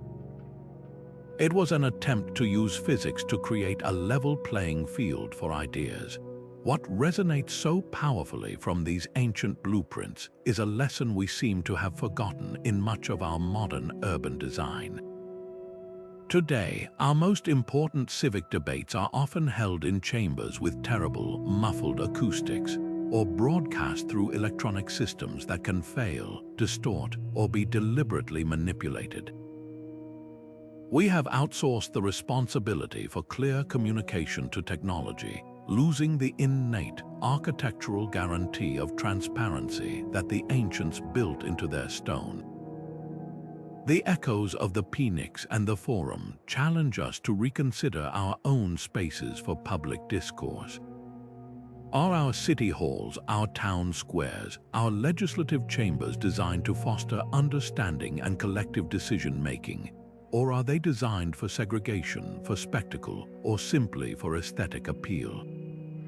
The ancient model suggests that the very shape of our shared spaces can either encourage or stifle democratic participation. By designing for the human voice, they were designing for human dignity, ensuring that the foundational act of democracy, the act of listening to one another, was not a privilege but a right built into the very ground beneath their feet. But if the halls of power used sound to command the living, the houses of the dead used it to commune with the departed. Our journey now takes us into the most intimate and profound of ancient acoustic spaces, the tomb. Here, far from the public eye, architecture was tasked with its most delicate mission not to project authority, but to navigate the terrifying silence of mortality, to build a bridge of sound across the greatest divide known to humanity. Step into the deep, rock-cut tombs of Egypt's Valley of the Kings. The air is still and heavy, the darkness absolute beyond the reach of your torch. The corridor you walk down is long, incredibly narrow, and slopes deeper into the bedrock. This isn't just a pathway, it's an acoustic filter. As a funeral procession moved through this confined space, the chants and lamentations of the priests would be compressed and focused by the tight walls, their voices gaining intensity and a strange, distorted clarity as they descended. By the time they reached the burial chamber itself, a vast, rectangular room with a high, flat ceiling, those same sounds would explode into the space, reverberating for seconds on end. For those present, it would have felt as if the entire mountain was singing, the very earth absorbing their prayers and giving them back amplified, transformed into something eternal. This was no accident. The hard, smooth limestone surfaces were chosen for their reflective properties, and the change in volume from the narrow passage to the large chamber was a calculated acoustic shock, designed to make the ritual feel less like a somber goodbye and more like a triumphant, thunderous induction into the afterlife. The architecture was actively transforming grief into awe, using sound to convince the living that their pharaoh was not being buried in silence, but was being welcomed into the company of the gods with a symphony of stone. This intentional crafting of a funerary soundscape is even older and more widespread. Travel thousands of years back and thousands of miles north to the Neolithic passage tombs of Ireland, like the famous Newgrange. From the outside, it appears as a large, grass-covered mound, silent and imposing. But cross the threshold and enter the long, low passageway that leads to the central chamber. The ceiling is barely high enough to crouch under, the walls press in close, and the entire structure is built from enormous, unmortared stones. If you begin to chant or rhythmically drum inside this confined space, something remarkable happens. The sound doesn't travel down the passageway behind you. Instead, it seems to be pulled forward, concentrated and focused into the central cruciform chamber. Here, under a magnificent corbelled vault that rises to a point, the sound swirls and resonates, creating a complex, disorienting echo that seems to come from everywhere and nowhere at all. In the flickering light of a torch, this auditory phenomenon would be utterly terrifying and profoundly spiritual. It would feel as if the spirits of the ancestors interred in the side chambers were answering, their voices emerging from the stones themselves. This is precisely the kind of experience documented by researchers like archaeologist Aaron Watson. He has conducted extensive acoustic testing inside these prehistoric tombs, using digital recorders to capture the unique sonic properties. His work reveals that the chambers have distinct resonant frequencies, specific pitches that the room naturally amplifies and sustains. A voice chanting at that exact pitch would be empowered by the architecture, its power seemingly superhuman. Watson suggests that these effects were almost certainly known to the tomb's builders. The selection of specific stones, the angles of the walls, the height of the ceiling, all of these elements would have been tuned through a process of trial and error during construction, likely using the most sensitive instrument available, the human ear. The goal was to create an environment where the boundary between the worlds of the living and the dead became acoustically permeable. The tomb was not a silent seal on a life, but an instrument for ongoing communication, a place where the living could raise their voices and, through the clever manipulation of physics, hear an answer that felt like it came from beyond the grave.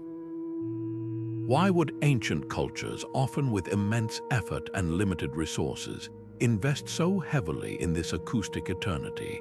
The answer lies in a universal human desire to overcome the finality of death. Sound, unlike sight, is intangible and ephemeral. A voice vanishes the moment it is uttered, yet it can travel through solid walls and across great distances. It has a ghost-like quality that made it the perfect medium for representing the spirit. By designing tombs that could capture, transform, and return a human voice, these cultures were creating a tangible, repeatable experience of the afterlife. The echo wasn't just a sound, it was proof that the deceased could still hear, proof that they could still respond, proof that the community's prayers and chants were not disappearing into the void, but were being received and amplified in another realm. This auditory feedback provided immense comfort to the living, mitigating the terrifying silence of loss with a palpable, audible response. Furthermore, these sounds could also serve as a warning. The same eerie echoes and disorienting reverberations that comforted a grieving family could also be presented as the wrathful voices of angry spirits, deterring tomb robbers and protecting the sanctity of the burial place. In the end, these ancient acoustic architects understood something we often forget, that how we say goodbye is just as important as how we welcome, and that by designing for the ear, they could build monuments that offered not just a final resting place for the body, but an enduring conversation with the soul. But the true magic of sound in the ancient world wasn't just about the spaces themselves. It was about the beautiful, intentional marriage between the instruments played within them and the architecture that surrounded them. This was a profound collaboration, a synergy where the musician and the builder worked in concert, each one's craft elevating the others to create an auditory experience that was far greater than the sum of its parts. Think of it not as a solo performance, but as a duet between the artist and the very stones they stood upon.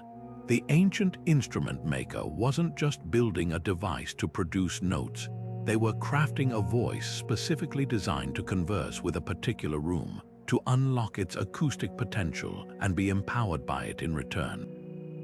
A lyre built for the open-air clarity of a Greek theater would have been a very different instrument from one designed for the long, reverent echoes of an Egyptian subterranean tomb chapel.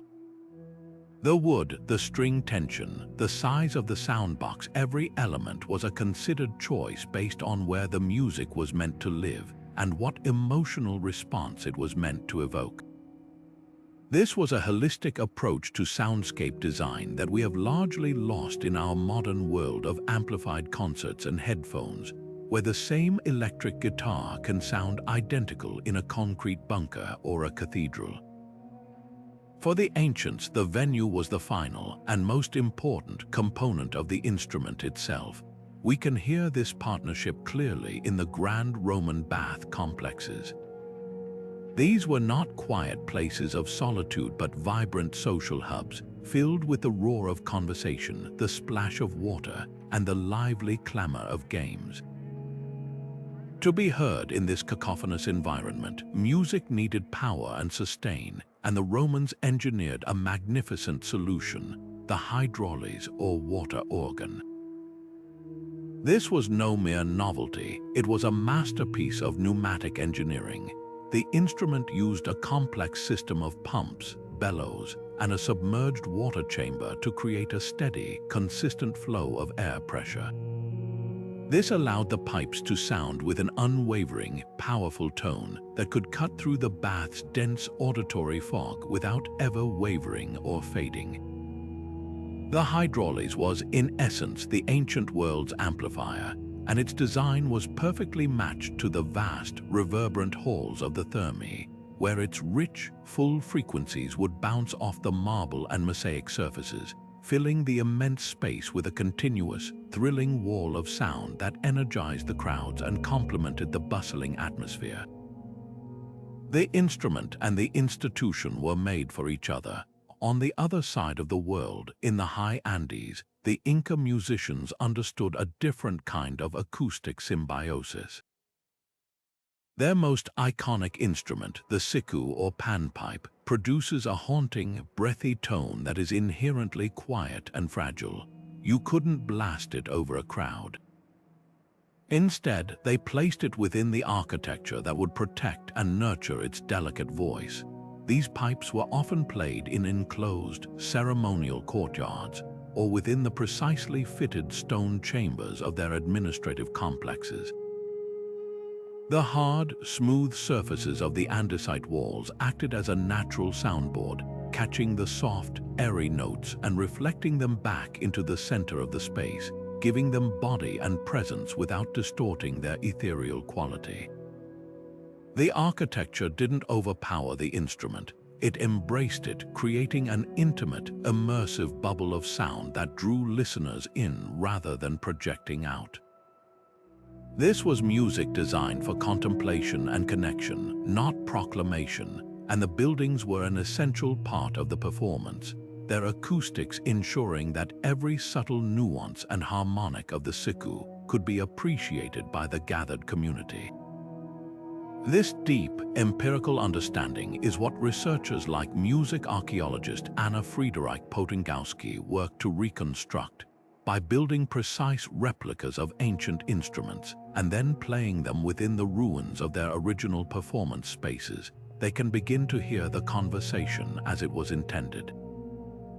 They discover that a specific Greek kithara, when played in the center of the orchestra at Epidaurus, doesn't just sound good. It feels as if the theater itself unlocks a new dimension of its acoustic potential. The strings interact with the stone in a way that makes the music bloom, filling the space with a clarity and warmth that is lessened in any other environment. This wasn't a happy accident. It was the result of generations of meticulous observation and refinement, a feedback loop between player and builder. The musician would perform and note how the room responded, which notes rang out longer, which harmonies created a beautiful beating effect, which rhythms became muddled. They would then take this information back to the instrument maker, who might adjust the size of the sound box or the thickness of the strings to better exploit the architecture's resonant frequencies. It was a continuous process of tuning, not just the instrument, but the entire sonic ecosystem. What made this fusion of craft and science so uniquely effective was its rootedness in a shared cultural and sensory experience. The goal wasn't to achieve a sterile, perfect sound for a recording microphone, but to create a powerful, shared emotional event for a live audience. The combined effect of a perfectly tuned instrument in a perfectly responsive space could elevate a performance from entertainment to transcendence. In a temple, it could make a hymn feel like a direct appeal to the gods, the sustained notes of a harp seeming to hang in the air long after the string was plucked, as if the deities themselves were lingering to listen. In a theater, it could make the lament of a tragic hero pierce the heart of every single spectator, regardless of where they sat, forging a powerful collective empathy. This collaboration gave birth to the iconic soundscapes of entire civilizations, the driving, complex rhythms of Roman processions, the serene, meditative drones of Tibetan monastic chant, the intricate, interlocking melodies of Andean ceremonial music. These weren't just musical styles, they were acoustic identities, inseparable from the spaces they were created for, and they continue to define those ancient cultures in our imagination today, a testament to the timeless power of a perfect harmony between human creativity and architectural genius. After exploring the intricate collaboration between ancient instruments and the buildings that housed them, we find an even more fundamental partnership, the one between architecture and the untamed world itself. Long before humans ever thought to stack stone upon stone, nature was already the world's greatest acoustic engineer. The first architects understood this. They weren't just builders imposing their will upon the landscape. They were listeners, students of an ancient sonic wisdom written into the very contours of the earth. They observed how a shout could travel for miles across a still lake, how a specific rock overhang could turn a whisper into a clear statement, or how a dense forest of pine trees created a profound, cathedral-like hush. Their greatest innovation wasn't inventing acoustics from scratch, but learning to listen to the land and then inviting its innate sonic power into their own designs, creating a seamless harmony between the built and the natural environment. This philosophy of acoustic mimicry is perfectly embodied by the Greek theaters we've come to admire. We often speak of the theater at Epidaurus as a marvel of human construction, but its genius begins with its location. The Greeks didn't just build an amphitheater, they found one. They sought out natural hollows in the hillsides, bowl-shaped valleys that were already pre-formed by geological forces to capture and hold sound. By carving their stepped seating directly into the living rock of these slopes, they were essentially adding a refinement to a natural sound system that had existed for millennia. The hill itself became the massive back wall and sides of the theater, its dense earth and stone providing a perfect, vibration-free surface to reflect sound waves with incredible efficiency. The builders were not fighting the landscape, they were collaborating with it, using the Earth's own geology as the foundation for their auditory masterpiece. This is why the acoustics feel so organic and perfect, because, in a very real sense, they are an enhancement of a perfection that was already there. This deep reverence for nature's sonic personality extended far beyond the Mediterranean. In the lush jungles of Mesoamerica, the Maya and other cultures practiced a form of architectural sonification, where their structures entered into a dialogue with the natural soundscape. Take the great city of Palenque, for instance, nestled in the mist-shrouded foothills of the Chiapas highlands. The site is crisscrossed with numerous streams and waterfalls, their constant rush and murmur a permanent feature of the ambient sound. The builders of Palenque didn't see this water music as noise to be masked, they incorporated it. They engineered elaborate aqueducts and channels, like the famous subterranean one that runs beneath the palace, which did more than just manage water. They modulated its sound, turning the flow into a controlled, rhythmic feature. Furthermore, the placement of key temples and plazas seems to take advantage of this aquatic soundtrack. The roar of the Oculum Falls would have provided a powerful, low-frequency drone during ceremonies, a natural harmonic bedrock over which priests could chant and drums could beat, their sounds carried and blended by the water's own vibrations. The city didn't just sit in the jungle, it performed a duet with it. The very materials they used further illustrate this symbiotic relationship. Ancient builders didn't have global supply chains, they used what was under their feet and around them. This necessity bred a profound intimacy with local acoustics.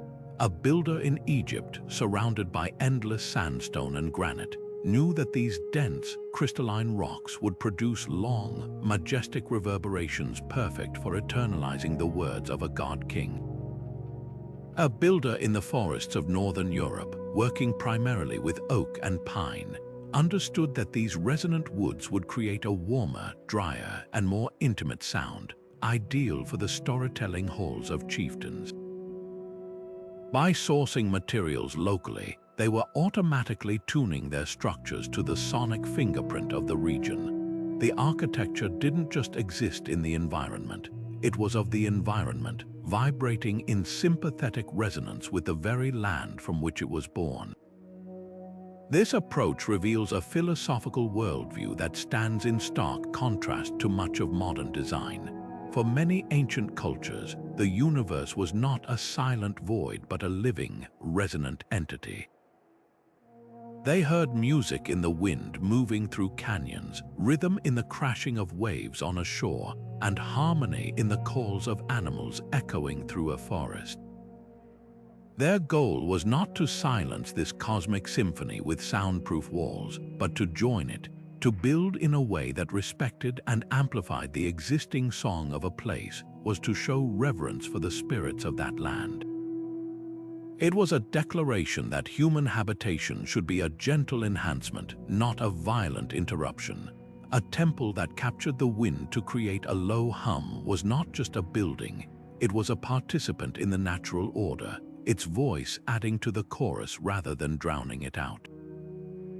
What resonates so powerfully from this ancient practice is a lesson that is urgently relevant to our modern world of glass skyscrapers and concrete jungles. Our contemporary approach to sound is often one of isolation and cancellation. We build sealed boxes and then pump in artificial sound, creating a sterile, disconnected auditory experience. The ancient model of acoustic integration offers a radically different path forward, one that is at the heart of today's sustainable and biophilic design movements. Modern architects are now looking back to these principles, understanding that a building's soundscape is as vital to human well-being as its temperature or light levels. They are designing concert halls that use computer modeling to replicate the diffuse sound reflections of a forest, or libraries that incorporate gentle, water-like white noise to mask distracting sounds without deadening the space entirely. This isn't just about nostalgia, it's about neuroscience. Studies consistently show that exposure to natural sounds, the babble of water, the whisper of wind, the chorus of birds lowers stress, improves cognitive function, and enhances overall well-being. The ancients knew this intuitively. They understood that to design with nature's acoustics was to design for human health and happiness, creating spaces that feel not just sheltering but truly healing. Their legacy challenges us to stop building barriers against the world and to start listening to it again, to create structures that don't just occupy space but sing along with it. Imagine the challenge facing an ancient architect. You've been commissioned to build a theater that will seat thousands, and the patron has one non-negotiable demand. Every single person, from the front row to the very last, must hear every word spoken on stage with perfect clarity. Today, you'd show up with a truckload of electronics, laser measurers, and sophisticated computer modeling software. But 2,000 years ago, your toolkit was vastly different, and your most important instruments weren't made of metal or glass, they were human. Without oscilloscopes or decibel meters, these master builders turned to the principles of the natural world and the refined sensitivity of their own senses to measure, test, and perfect the sound of their spaces. Their methods were a brilliant fusion of intuition, observation, and a deep, almost poetic understanding of physics. One of the most widespread and ingenious techniques involved the simplest of elements, water. The connection between sound and liquid was well understood. They observed how a dropped pebble created perfect, expanding rings, a visible representation of a wave traveling through a medium. It wasn't a huge leap to apply this to sound. While we can't see sound waves moving through air, we can see their effect on the surface of water. Historical accounts and logical deduction suggest that builders might have used shallow basins of water placed at strategic points in a half-built structure. By creating a sound, a sharp clap of stones or a sustained vocal tone, they could carefully observe the patterns of ripples on the water's surface. The behavior of these waves would tell a detailed story. If the ripples were chaotic and jumbled, it indicated that sound waves were scattering uncontrollably, leading to muddled echoes. If the ripples were clean, concentric, and traveled in a specific direction, it showed that the sound was being focused and guided as intended. This provided a tangible, visual feedback loop, allowing them to adjust the angles of walls or the curvature of a dome long before the final stone was ever laid, using water as their oscilloscope. But the ultimate testing device, the one that could never be fooled, was the human ear. These projects relied on teams of highly trained listeners, often the older, experienced masons whose hearing had been calibrated by a lifetime of work. During the construction phase, especially in critical spaces like a theater's orchestra or a temple's inner sanctum, a ritual of testing would begin. A designated speaker, often an actor or a priest with a well-projected voice, would take a precise position. A team of listeners would then station themselves throughout the space, from the closest point to the farthest conceivable seat. The speaker would recite a standardized text, a piece of poetry with a wide range of sounds, or a list of words chosen for their phonetic clarity. The listeners, their ears attuned to the slightest nuance, would then report back. Could they hear the sibilant S sounds, or were they lost? Did the vowel sounds blend together into a muddy reverberation, or did they remain distinct? Was there a distracting flutter echo from a parallel wall? Based on this feedback, the builders would make minute adjustments, slightly roughening a surface here, adding a subtle curvature there, or even removing a course of stones to change the volume of the room. This was an iterative, living process of tuning a space by ear, treating the architecture itself as a giant musical instrument that needed to be brought into perfect harmony. We have a remarkable window into this process thanks to the writings of the Roman architect and engineer Vitruvius. In his seminal work, De Architectura, he didn't just describe finished buildings, he laid out the precise proportional systems and methods for achieving their acoustic perfection. For theater design, he prescribed specific mathematical ratios between the stage, the orchestra, and the seating banks. But these were more than just aesthetic guidelines. They were acoustic formulas born from centuries of empirical observation. He detailed how to place large, resonating bronze vessels called echea in the auditorium. These weren't decorative, they were tuned acoustic amplifiers. Skilled musicians would carefully tune these vessels to specific harmonic intervals, probably the fourth, the fifth, and the octave, that complemented the modal scales used in Roman music and oration. Once tuned, they were strategically placed upside down beneath the seats, where they would act as sympathetic resonators. When an actor's voice hit one of those specific notes on stage, the corresponding jaw would hum along, subtly amplifying and enriching that frequency, ensuring it carried further and with more beauty. This wasn't magic, it was an application of the principle of resonance, creating a distributed amplification system built right into the fabric of the building. This concept of using resonant objects for calibration appears across cultures. In ancient China, artisans developed a profound science of acoustics for casting perfect bronze bells for ritual and music. They created sets of resonance jars or standard pitch pipes that were used to ensure every bell in a set was tuned to the exact same frequency. While primarily for music, this precise understanding of frequency and vibration would have undoubtedly informed their architectural practices, especially in the design of temples and pagodas where specific sonic atmospheres were desired. The goal was always control, not just to make sound louder, but to shape its character, to ensure that the space responded to the human voice and to music in a predictable and enhancing way. The true genius of these lost techniques lies in their holistic nature. The ancient architect was not a specialist separated from the process. They were a master listener, a natural philosopher, and a craftsman all in one.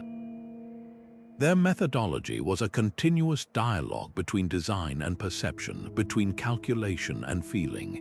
They understood that a perfect mathematical ratio might look right on a parchment, but it had to sound right in the space. This demanded a deep, almost spiritual engagement with their creation, a patience to listen to the stones as they were being set, and the wisdom to know that true perfection was not found in rigid adherence to a plan, but in the flexible, sensory pursuit of harmony. They achieved their breathtaking accuracy not by ignoring their senses, but by trusting them completely, honing their perception into the most precise measuring tool ever created. We often picture ancient civilizations as isolated worlds, each developing their wonders in a vacuum, but the truth is far more fascinating. The same trade routes that carried silks, spices, and precious metals also carried something less tangible but equally valuable: ideas. And among the most precious cargo was acoustic wisdom. For centuries, perhaps even millennia, a silent, global conversation was happening among the world's master builders, a slow-motion exchange of sonic secrets that shaped the sound of history itself. This wasn't a formal, organized transfer of blueprints, but a subtle, osmotic process. An architect traveling with a merchant caravan might hear a story about a temple in a distant land where whispers could travel incredible distances. A pilgrim returning from a holy site might describe the haunting, eternal reverberation of a foreign shrine. These stories became seeds planted in the minds of local builders, who would then adapt and interpret these concepts using their own materials, their own aesthetic traditions, and their own spiritual need. The flow of acoustic knowledge moved along the same veins as civilization itself. The Silk Road, the monsoon routes of the Indian Ocean, the sprawling Roman road network, and the pilgrimage paths that crisscrossed continents. It was a cross-pollination of genius, proving that the desire to create profound auditory experiences was a universal human impulse that transcended language, religion, and empire. One of the most vivid examples of this exchange unfolded on the Iberian Peninsula, a place where Europe, Africa, and the Middle East met and melded for centuries. When Islamic empires expanded into Spain, they brought with them a sophisticated architectural vocabulary that included breathtaking acoustic innovations.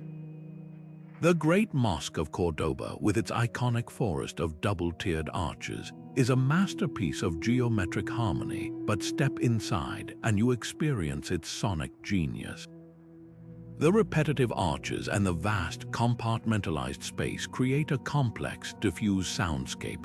A prayer whispered at one end doesn't travel as a clear echo but blossoms into a soft, enveloping cloud of sound, making the space feel both immense and intimate. This sophisticated understanding of how to shape sound within a vast congregational space did not vanish when Christian kingdoms reclaimed the territory. Instead, it was absorbed. The masons and architects who had worked on these Islamic masterpieces now found themselves employed by Christian patrons. When the time came to build the great Gothic cathedrals of Spain, like the one in Seville, that ingrained knowledge was translated into a new sacred language. The use of hard, resonant stone, the careful calculation of vault heights to create specific reverberation times, and even the design of cloisters that channeled sound in particular ways. All of these elements show a clear lineage, a blending of Islamic acoustic principles with the soaring vertical aspirations of Gothic design. Europe did not invent its sonic architecture from scratch. It was in part taught by the very cultures it once considered foreign. This flow of ideas was not a one-way street from east to west. Look towards Southeast Asia, and you can hear the echoes of an ancient Indian acoustic ideal resonating across thousands of miles. The Buddhist stupa, a hemispherical mound originally built to house relics, is as much an acoustic device as it is a symbolic one. The classic Indian stupa, like the Great Sanchai Stupa, is surrounded by a massive stone railing and 4 elaborately carved gateways. When pilgrims circumambulate the structure, their chants and prayers are captured by the solid dome and the surrounding walls, creating a contained, resonant atmosphere of devotion. This concept, a central, rounded form within a defined sacred precinct, proved to be incredibly portable. As Buddhism spread along trade routes into what is now Myanmar, Thailand, and Indonesia, the stupa form traveled with it. But it didn't just being copied, it was acoustically reimagined. In Myanmar, the basic stupa form evolved into the magnificent bell-shaped pagoda. The Burmese builders perfected the shape and the composition of the plaster to fine-tune its resonant qualities. In Indonesia, the sprawling temple complex of Borobudur is essentially a massive, three-dimensional mandala built in the form of a stupa. Ascending its levels is a profound auditory journey. The lower levels, with their enclosing walls, have a more intimate sound.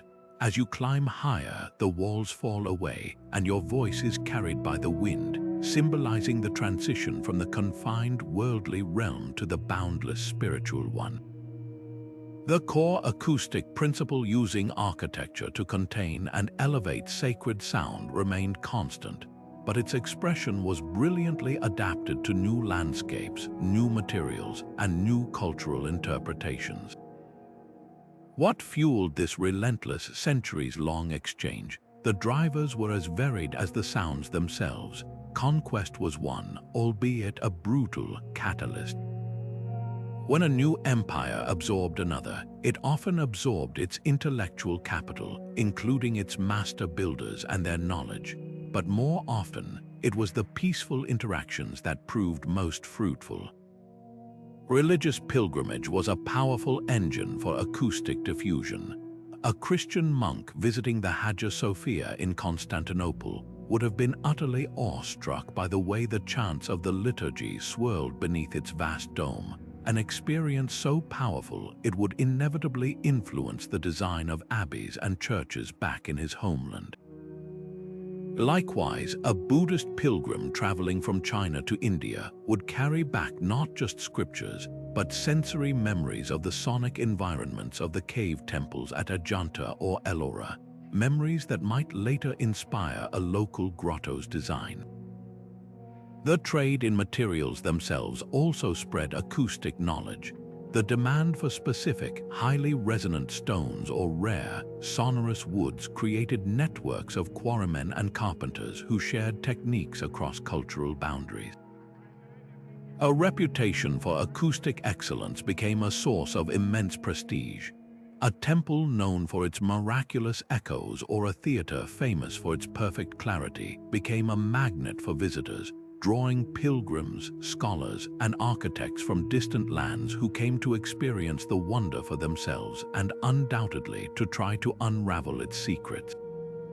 They were reverse engineering awe, and in doing so, they wove a shared sonic heritage that reminds us that the pursuit of beauty, in all its forms, has always been a borderless human endeavor. But the influence of these ancient soundscapes extended far beyond the realm of the spiritual and into the very workings of the human mind itself. We've seen how sound could be used to command, to heal, and to commune with the divine, but perhaps its most subtle and profound application was in the deliberate cultivation of psychological states. Ancient architects operated as early psychologists, intuitively grasping that the acoustic properties of a space could be fine-tuned to trigger specific cognitive and emotional responses, from deep meditation to razor-sharp focus. They understood that our auditory environment doesn't just surround us, it permeates us, directly influencing our brain waves, our nervous system, and our very state of consciousness. This was architecture not merely as shelter, but as a tool for shaping human experience from the inside out. Consider the profound silence of a Buddhist cave monastery, like those at Ajanta in India.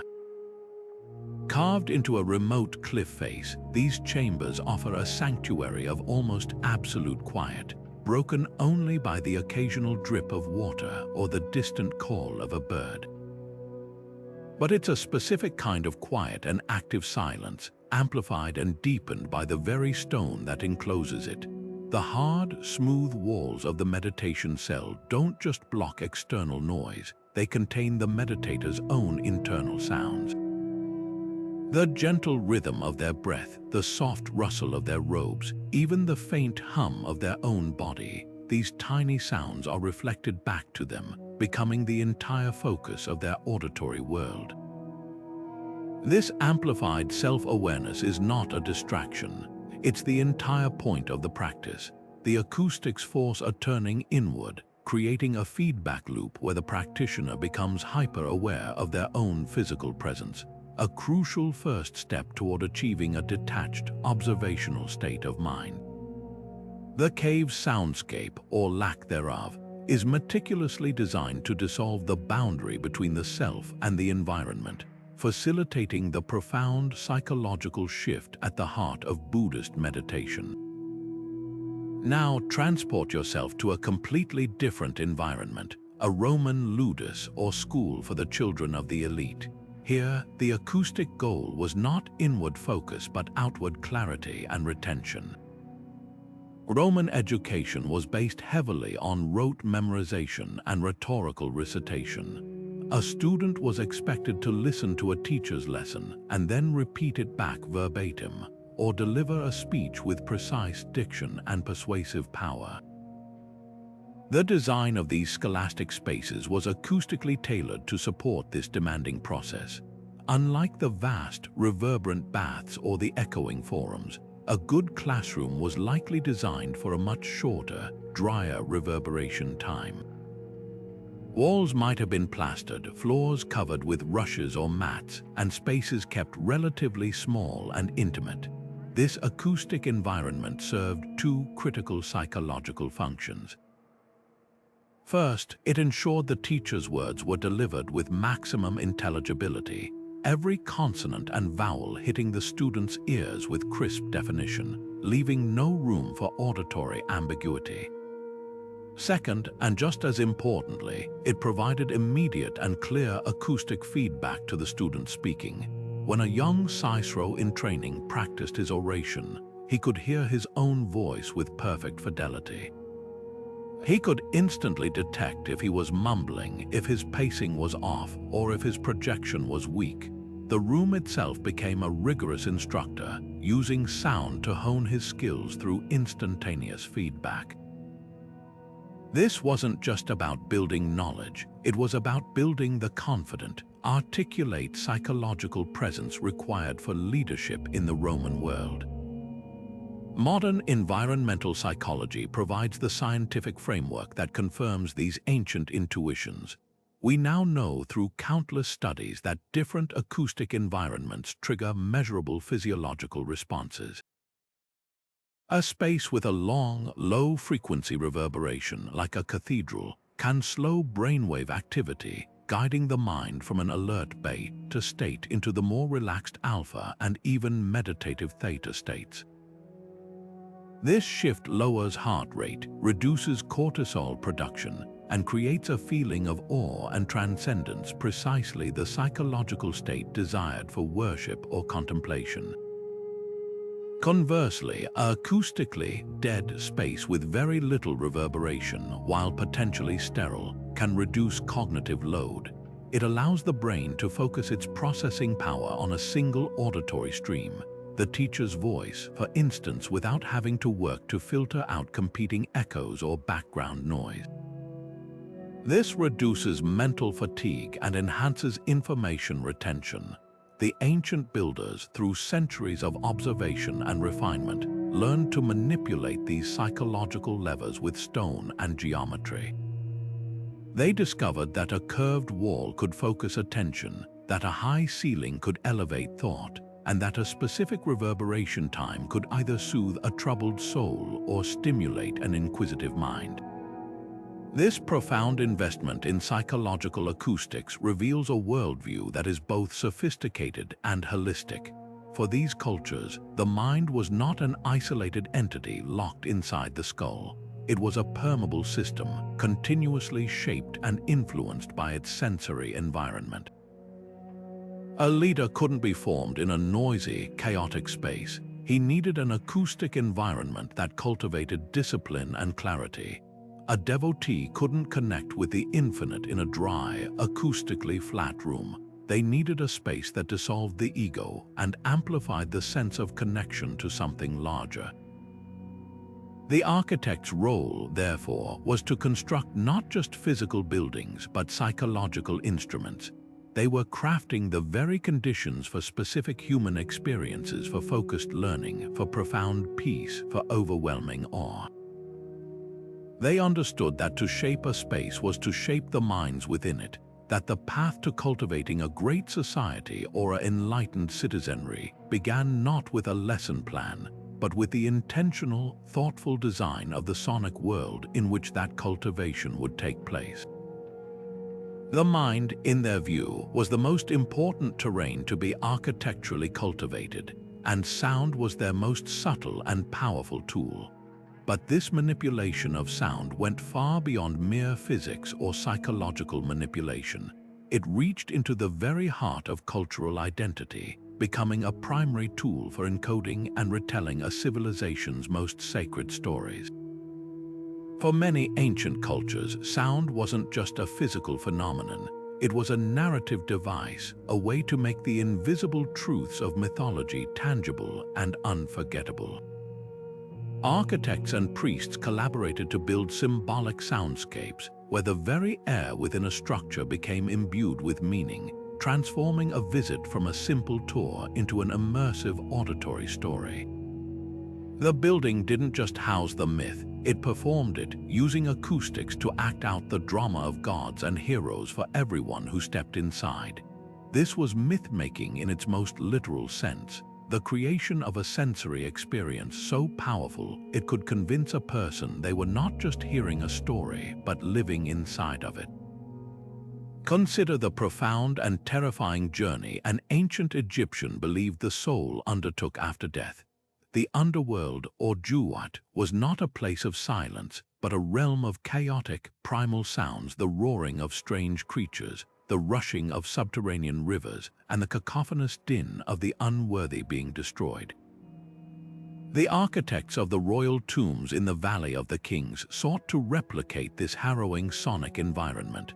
The long, descending passageways leading to the burial chamber were not just physical journeys downward, they were acoustic portals. As the funeral procession moved deeper, the chants of the priests would be compressed and distorted by the narrow, hard-walled corridors, their unified prayers fracturing into a disorienting jumble of echoes. By the time they reached the burial chamber itself, the sound would explode into a booming, chaotic reverberation that felt utterly alien and overwhelming. This wasn't an acoustic flaw, it was a deliberate symbolic act. The architecture was designed to sonically simulate the soul's perilous entry into the Juwat, preparing the pharaoh's spirit for the auditory chaos it was about to face and assuring the living that the correct, terrifying rituals had been performed. The tomb's sound was a map of the afterlife, written not in hieroglyphs but in echoes. This narrative use of acoustics found a completely different expression in the great theaters of ancient Greece. Here, the soundscape was engineered not to terrify, but to elicit catharsis through empathy. The plays performed were the foundational myths of Greek culture, the tragic hubris of Oedipus, the terrible vengeance of Medea, the heroic struggles of Heracles. The near-perfect acoustics of the theater ensured that every sigh of despair, every cry of anguish, and every whispered confession from the actors on the orchestra floor would be delivered with heartbreaking clarity to every one of the 14,000 spectators. You wouldn't just see the pain on the mask of an actor, you would hear the catch in their breath, the tremor in their voice, as if they were standing right next to you. This auditory intimacy was crucial. It broke down the distance between the audience and the mythic drama unfolding below, transforming the heroes from distant figures of legend into relatable, suffering individuals. The architecture ensured that the emotional weight of these ancient stories landed not as a historical lesson, but as a visceral, shared experience. The collective gasp of the audience, the shared silence during a soliloquy, these were all amplified by the theater's design, forging a powerful communal bond through the act of listening to their own cultural DNA being performed. The theater's sound didn't just tell the story of Oedipus, it made you feel his blindness, his despair, his ruin, ensuring the moral of the myth was felt in the bones, not just understood by the mind. Perhaps the most widespread and potent sonic symbol was the imitation of a god's voice. Across cultures, the attribute of a deity was often a specific sound. For the Norse, it was the crack of thunder belonging to Thor. For the Greeks, it was the earth-shaking rumble of Zeus. For many Native American cultures, it was the powerful roar of the bear spirit. Architects often tried to capture these divine sounds within their sacred spaces. A common technique was the incorporation of large, hollow drums built into the floors or walls of a temple, or the strategic placement of massive bronze plates that could be struck during ceremonies. The resulting low-frequency boom, amplified and prolonged by the stone chamber, wouldn't sound like a man-made drum. It would feel like a deep, internal vibration, a rumble from the very bowels of the earth. In that moment, the god was present. Their voice was in the room. This acoustic trick was more than special effects. It was a theological statement. It provided audible, irrefutable proof of the god's power and presence, reinforcing the central myths of the culture every time the sound was invoked. The architecture became a lightning rod for the divine, a way to channel the mythic power of a thunderstorm or an earthquake into a controlled, ritualized experience that reaffirmed the people's beliefs and the authority of the priests who could seemingly summon such forces. What these intricate sonic symbols reveal is the incredible power of the human imagination when it is given architectural form. These builders understood that a story told is soon forgotten, but a story experienced is woven into the fabric of memory and belief. By designing spaces that could mimic the roar of chaos, the whisper of an oracle, or the thunder of a god, they were building the ultimate mnemonic device. The sound itself became a key that unlocked the entire myth, a trigger that brought every associated lesson and emotion flooding back. This practice shows us that for ancient cultures, the line between the physical and the mythical was not a hard border, but a permeable membrane. Sound was the medium that could most easily cross back and forth, and architecture was the craft that could stabilize that connection, creating permanent portals where the community could gather to touch the timeless world of their stories. The stones did more than echo, they remembered, and they invited every generation to listen in. But the very elements that gave these ancient wonders their power, stone, air, and precise geometry, are also heartbreakingly vulnerable. The timeless echo you hear in a 2,000-year-old theater today is not the same sound a Greek citizen would have experienced. It's a faded copy, a whisper of its former self, altered by the relentless march of time and the unintended consequences of human activity. Preserving these sonic landscapes is one of the most complex and urgent challenges in archaeology, because how do you protect something you cannot see, something that exists only in a fleeting moment of vibration? This isn't about saving crumbling stone, it's about saving the invisible energy that brings that stone to life, an intangible heritage as fragile as it is profound. Consider the Acropolis in Athens, the very symbol of classical perfection. The Parthenon we see today, though majestic, is a ghost. Its brilliant white marble was once adorned with vivid paints and intricate bronze decorations. More importantly for sound, the entire temple was surrounded by a forest of statues and was once enclosed with wooden doors and a ceiling. These elements, the paint, the metals, the wood, the textiles, all had specific acoustic properties. They would have absorbed certain frequencies and reflected others, creating a much richer, more complex soundscape within the cella, the main chamber that housed the giant statue of Athena. Today, the Parthenon stands as a bare skeleton, stripped by time, looters, and pollution.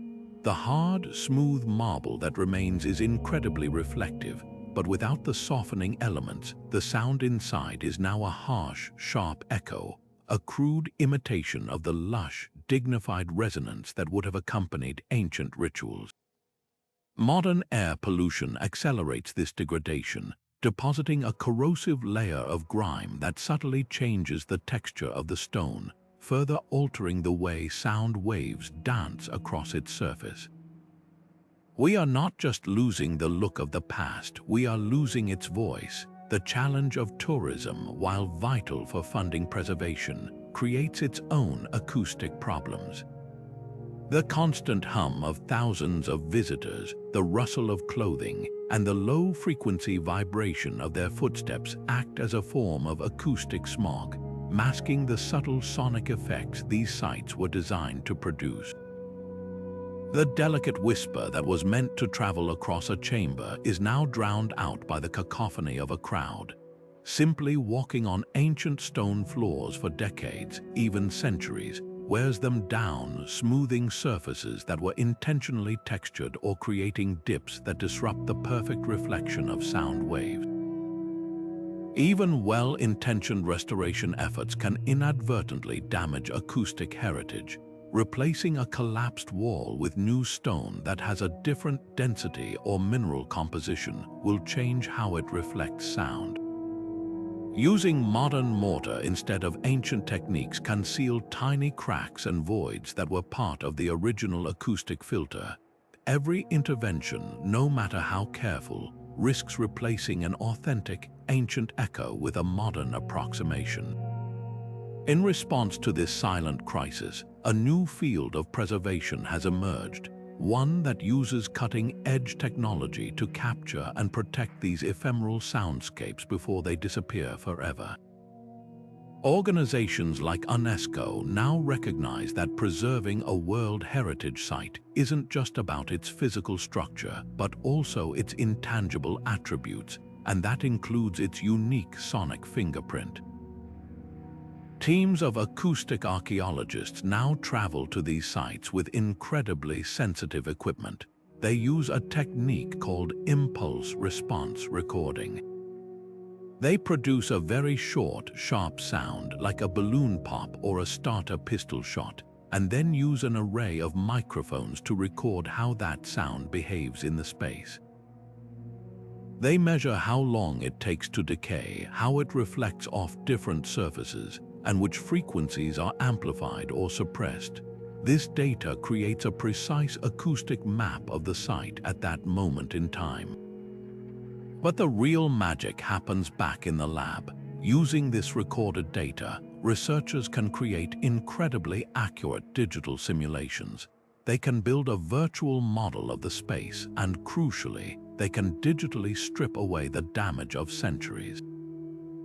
They can remove the acoustic smog of modern noise, digitally restore missing walls and ceilings, and even simulate the presence of ancient furnishings like tapestries, wooden doors, and crowds of people wearing period-appropriate clothing, which would have had a significant sound-absorbing effect.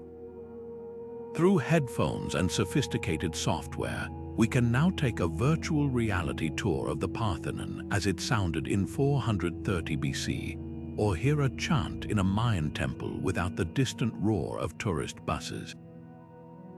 These digital archives ensure that even if a site is further degraded by an earthquake, war, or climate change, its unique voice will not be completely lost to future generations. This work forces us to confront deep philosophical questions about authenticity and conservation. Is the true value of an ancient site in its physical material, the original stones that have survived against all odds, or is it in the experience it was designed to create? If we can perfectly recreate the acoustic experience digitally, does that hold the same value as preserving the crumbling original? There are no easy answers. But what is undeniable is that by ignoring sound, we have been preserving only half of these ancient masterpieces. A silent ruin is a corpse. A ruin with its soundscape intact is a living ghost capable of speaking to us across the millennia. Protecting this acoustic heritage is not a niche scientific pursuit. It is an essential act of respect. It is acknowledging that our ancestors communicated, worshipped, and understood their world through a rich tapestry of sound, and that to truly hear their story, we must strive to listen not just with our eyes, but with our ears, preserving the delicate whisper of history before it fades into an irrevocable silence. For centuries, the astonishing acoustics of ancient structures were the stuff of legend and travelers' tales, something you had to experience firsthand to believe, an almost magical quality that defied simple explanation. We could stand in these spaces and feel the awe, but we couldn't truly understand the mechanics behind the miracle. The how remained locked inside the stone, a secret the builders took with them. That is, until now.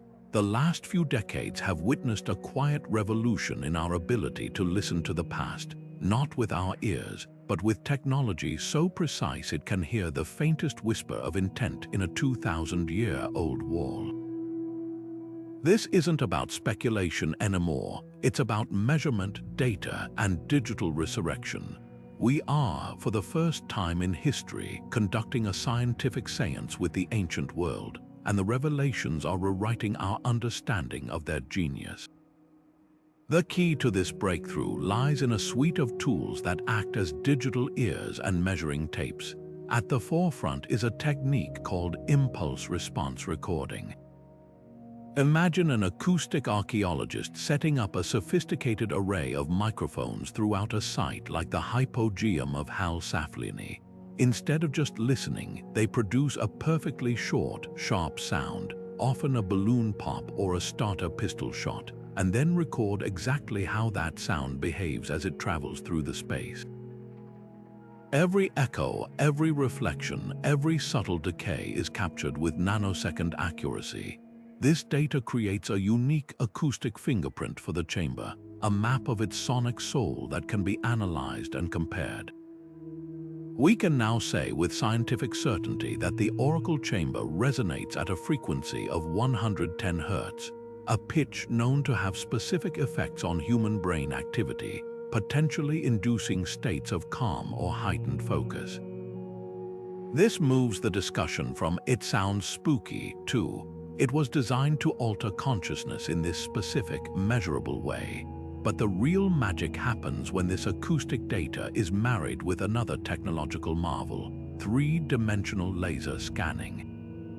Teams like those from the European Research Council-funded project on ancient Greek theaters have employed this method to breathtaking effect. They don't just take photographs, they use lasers to map every single millimeter of a theater's structure, from the minute cracks in the stone seats to the exact angle of every step on the stage. This process creates a point cloud model of billions of individual data points, a digital twin of the ruin that is geometrically perfect.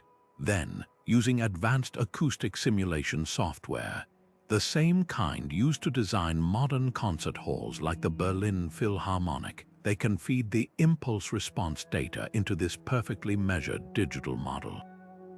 The result, we can hit a virtual play button and hear exactly what a performance would have sounded like from any seat in the house 2,500 years ago. We can digitally strip away the erosion of centuries, replant the long-gone wooden stage, and even simulate an audience wearing woolen cloaks to understand how their presence would have absorbed sound.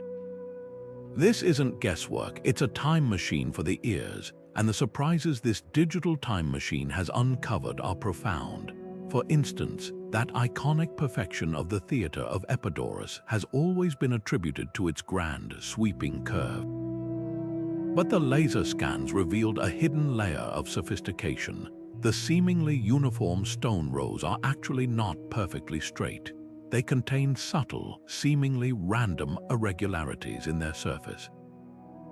Initially, this was puzzling. Was it a construction error? The acoustic simulations provided the stunning answer.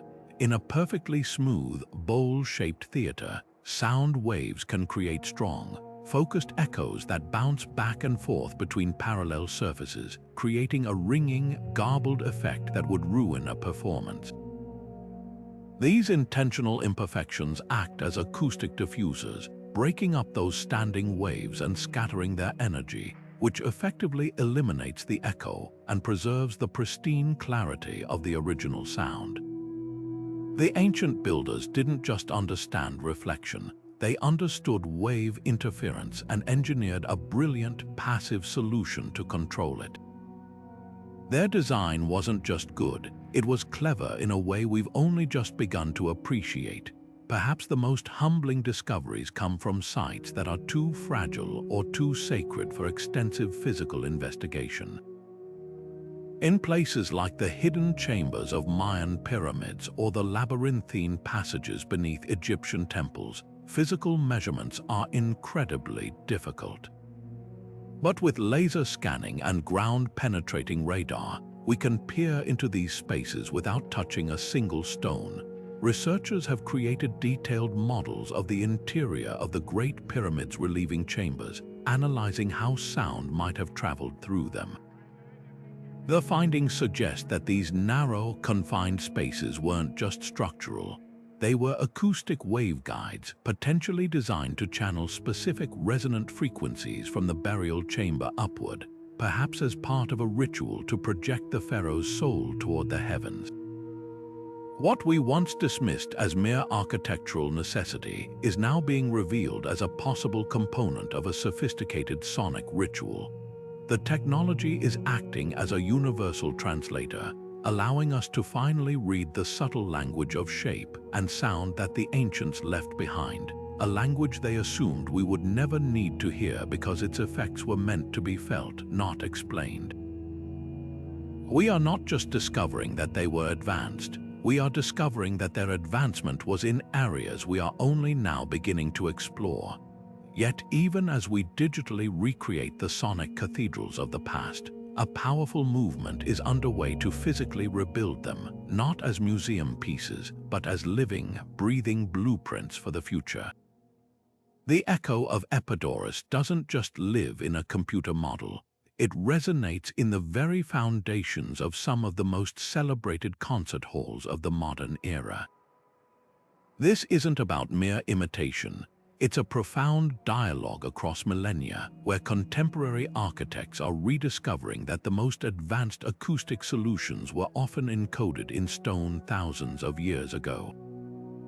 They are learning that to design for the future, we must first learn to listen to the past. The Berlin Philharmonic, home to one of the world's most revered orchestras, stands as a stunning testament to this idea.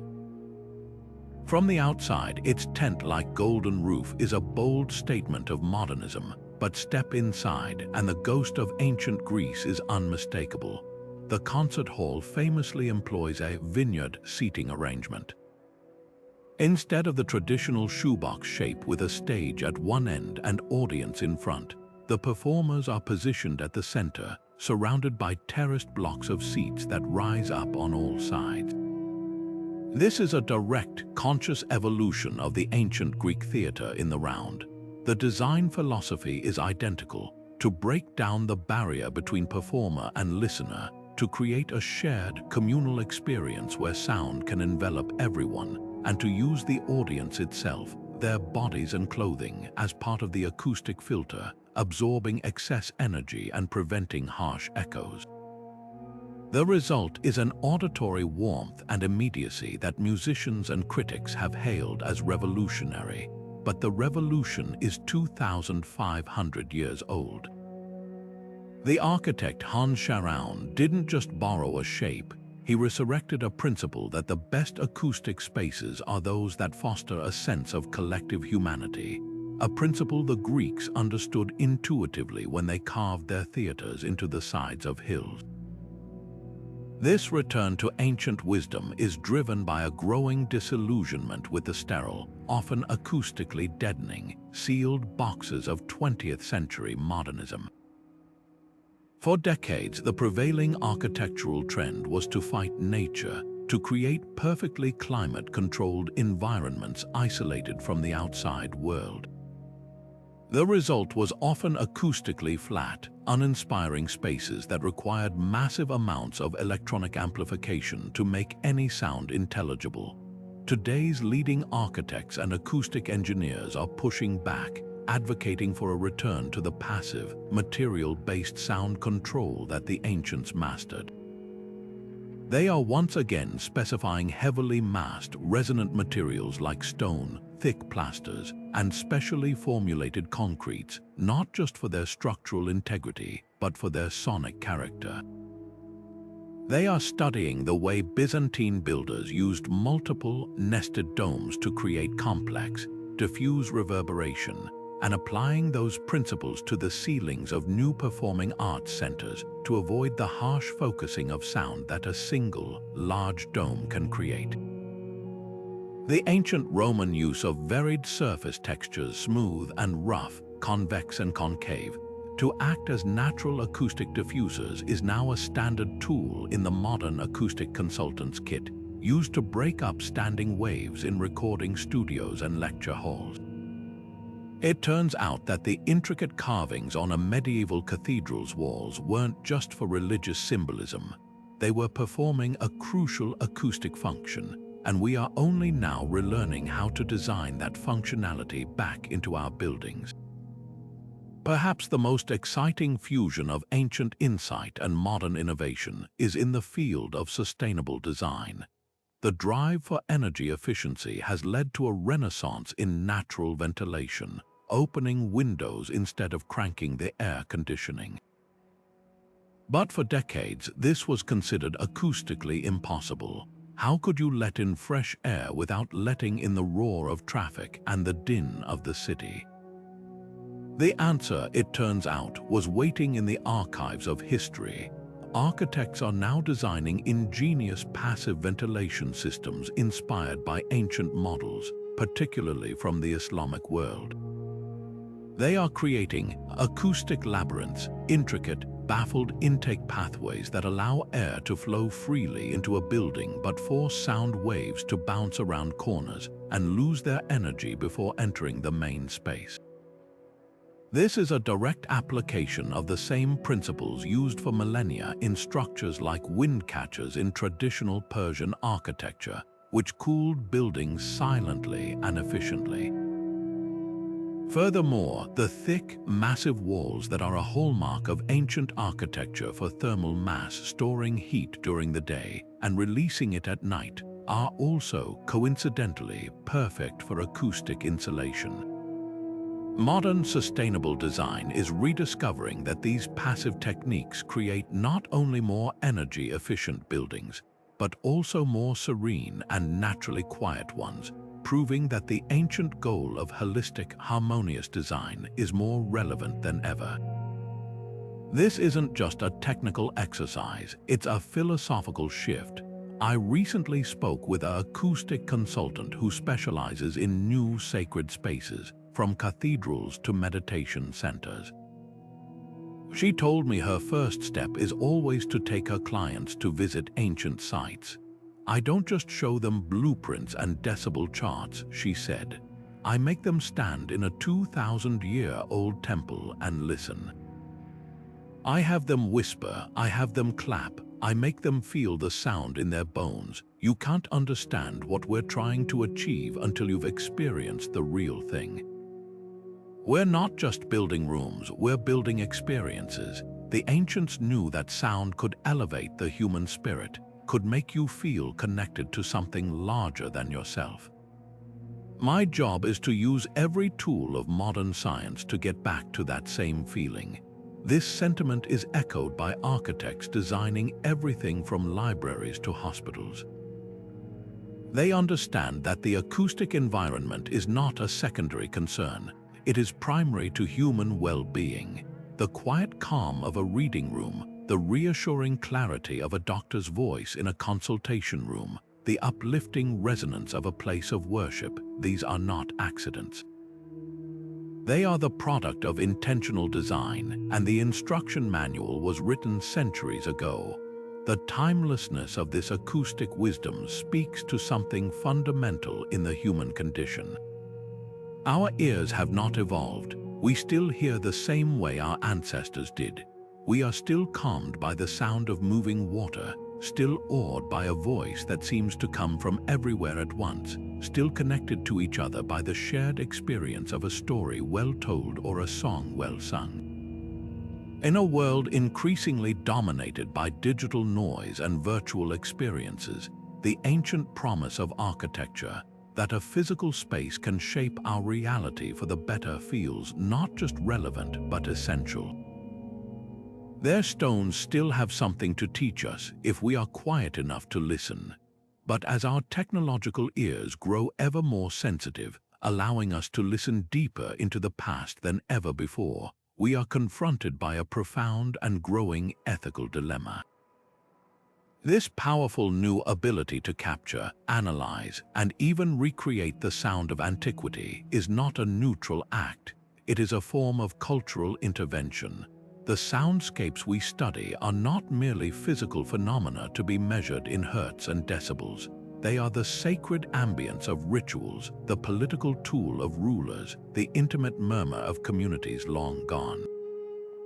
To play those sounds back, whether through a speaker in a museum or a digital simulation online, is to give voice to the dead, and that is a responsibility that demands the utmost care and respect.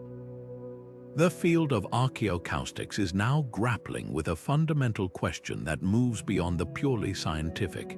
Just because we can hear the past, does it mean we should? And if so, on whose terms? At the heart of this ethical challenge is the critical need for collaboration with and deference to descendant communities. For generations, the study of ancient sites was dominated by Western academics who often treated local populations as subjects or sources of labor, rather than as rightful custodians of their own heritage. Ethical acoustic archaeology seeks to overturn this colonial legacy. This means that before a researcher ever sets up a microphone in a sacred cenote in Mexico or a ceremonial kiva in the American Southwest, the first and most important step is to sit down with the elders and knowledge keepers of the local community. It involves listening long before any recording begins, listening to their stories, their spiritual beliefs about the site, and their concerns about how its sonic properties might be used or misused. For many indigenous cultures, certain sounds are not public domain. They are restricted knowledge meant only for initiated individuals or for specific ceremonial contexts. The act of broadcasting a recording of a sacred chant or the resonant frequency of a ritual space to a global audience online could be a profound desecration, a digital form of trespass that violates spiritual protocols that have been in place for centuries. True ethical practice means that the community has the ultimate right to veto any aspect of the research, to control access to the data, and to decide if and how any findings are shared with the outside world. The goal is to move from a model of extraction to one of partnership, ensuring that the research benefits the community itself, perhaps by aiding in cultural revitalization efforts or by providing a scientific basis for protecting a site from destructive development. This careful approach extends to the very methods used on site. The impulse response method, using a starter pistol or balloon pop, is largely non-invasive. But what about more speculative investigations? Some researchers have proposed testing theories by physically striking ancient lithophone stones that are believed to have been used as musical instruments to hear the notes they produce. Without cultural guidance and extreme caution, this could cross a line from measurement into damage. Is it acceptable to risk a tiny, invisible microfracture in a 5,000-year-old carved stone just to confirm its musical scale? The emerging ethical consensus argues no. The preservation of the physical artifact must always take precedence over acoustic curiosity. Non-contact methods like laser vibrometry, which can measure the resonant frequency of an object by scanning its surface with a laser while it is gently excited by something as simple as a human voice, offer a powerful alternative that honors the principle of do no harm. The most ethical research is often the most patient. preferring to use advanced digital modeling to test a hypothesis rather than subjecting the fragile original to any stress whatsoever. This leads to one of the most heated debates in the field: the rise of sonic reconstruction for tourism and public engagement. On one side of the argument is the powerful potential for education and empathy. Imagine visiting the Hypogeum in Malta and, instead of standing in silent awe, being able to don a set of augmented reality headphones and hear a scientifically accurate recreation of the chanting that once filled the oracle chamber, feeling that low-frequency vibration that seems to come from within your own bones. This kind of immersive experience can transport a visitor across millennia, creating a connection to the past that a silent ruin never could. It can make history visceral, immediate, and unforgettable. Proponents argue that this is a powerful tool for fostering a deeper appreciation of ancient cultures and for justifying the cost of preserving these sites. Yet the counter-argument is equally compelling. This kind of sonic reconstruction is by its very nature an interpretation and educated guess. We can model the physics of the space, but we can never know the exact timbre of the voices, the precise rhythm of the drumming, or the emotional intention behind the sound. By presenting one specific reconstruction, we risk creating a definitive sound of the past in the public's imagination, effectively drowning out all other possibilities and interpretations. We fossilize a hypothesis into a fact. Furthermore, there is a strong case to be made for the power of silence. The absence of sound in a place like a tomb or a temple can be its own profound experience, encouraging quiet contemplation, personal reflection, and a sense of mystery that is obliterated by a pre-packaged auditory track. Adding sound can turn a sacred space into a theme park attraction, prioritizing entertainment over reverence. The most ethical path likely lies in a nuanced middle ground, offering these reconstructions as optional, clearly labeled experiences in a visitor center away from the sacred site itself, presenting them not as definitive truths but as one possible interpretation based on current research, and always with the guidance and consent of the communities for whom the site still holds living. Meaning, the sound of history is a precious and powerful artifact. Listening to it ethically means understanding that our primary duty is not to satisfy our own curiosity, but to serve as respectful stewards for the meanings it still holds and the people who continue to honor them. So where do we go from here? The tools that have allowed us to listen to the past are now evolving into portals that might one day let us step inside it. The future of archaeoacoustics is moving beyond mere analysis and into the realm of full sensory immersion, promising to transform dusty ruins into living, breathing soundscapes that we can not only study but truly experience. The most thrilling frontier is the creation of virtual reality acoustic reconstructions. Imagine not just reading about the oracle chamber in the Hypogeum, but strapping on a VR headset and haptic suit and standing within a perfect digital twin of it. You look down and see a virtual torch flickering in your hand. You take a breath and speak, and your own voice is transformed in real time, echoing back at you with that same low, bone-rattling 110 Hz frequency that would have shaken a Bronze Age supplicant. The walls around you are not static textures. They are dynamic acoustic engines calculating how every syllable you utter reflects, decays, and interacts with the space. This isn't a pre-recorded soundtrack. It's a responsive, generative soundscape where you become an active participant in the ancient ritual.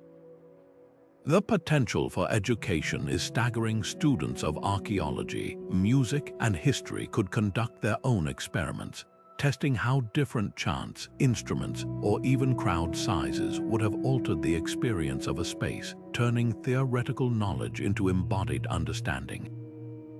This push towards total immersion is fueling unprecedented collaborations across disciplines that once had little to say to each other. Archaeoacousticians are now regularly partnering with professional musicians and composers in a fascinating two-way exchange.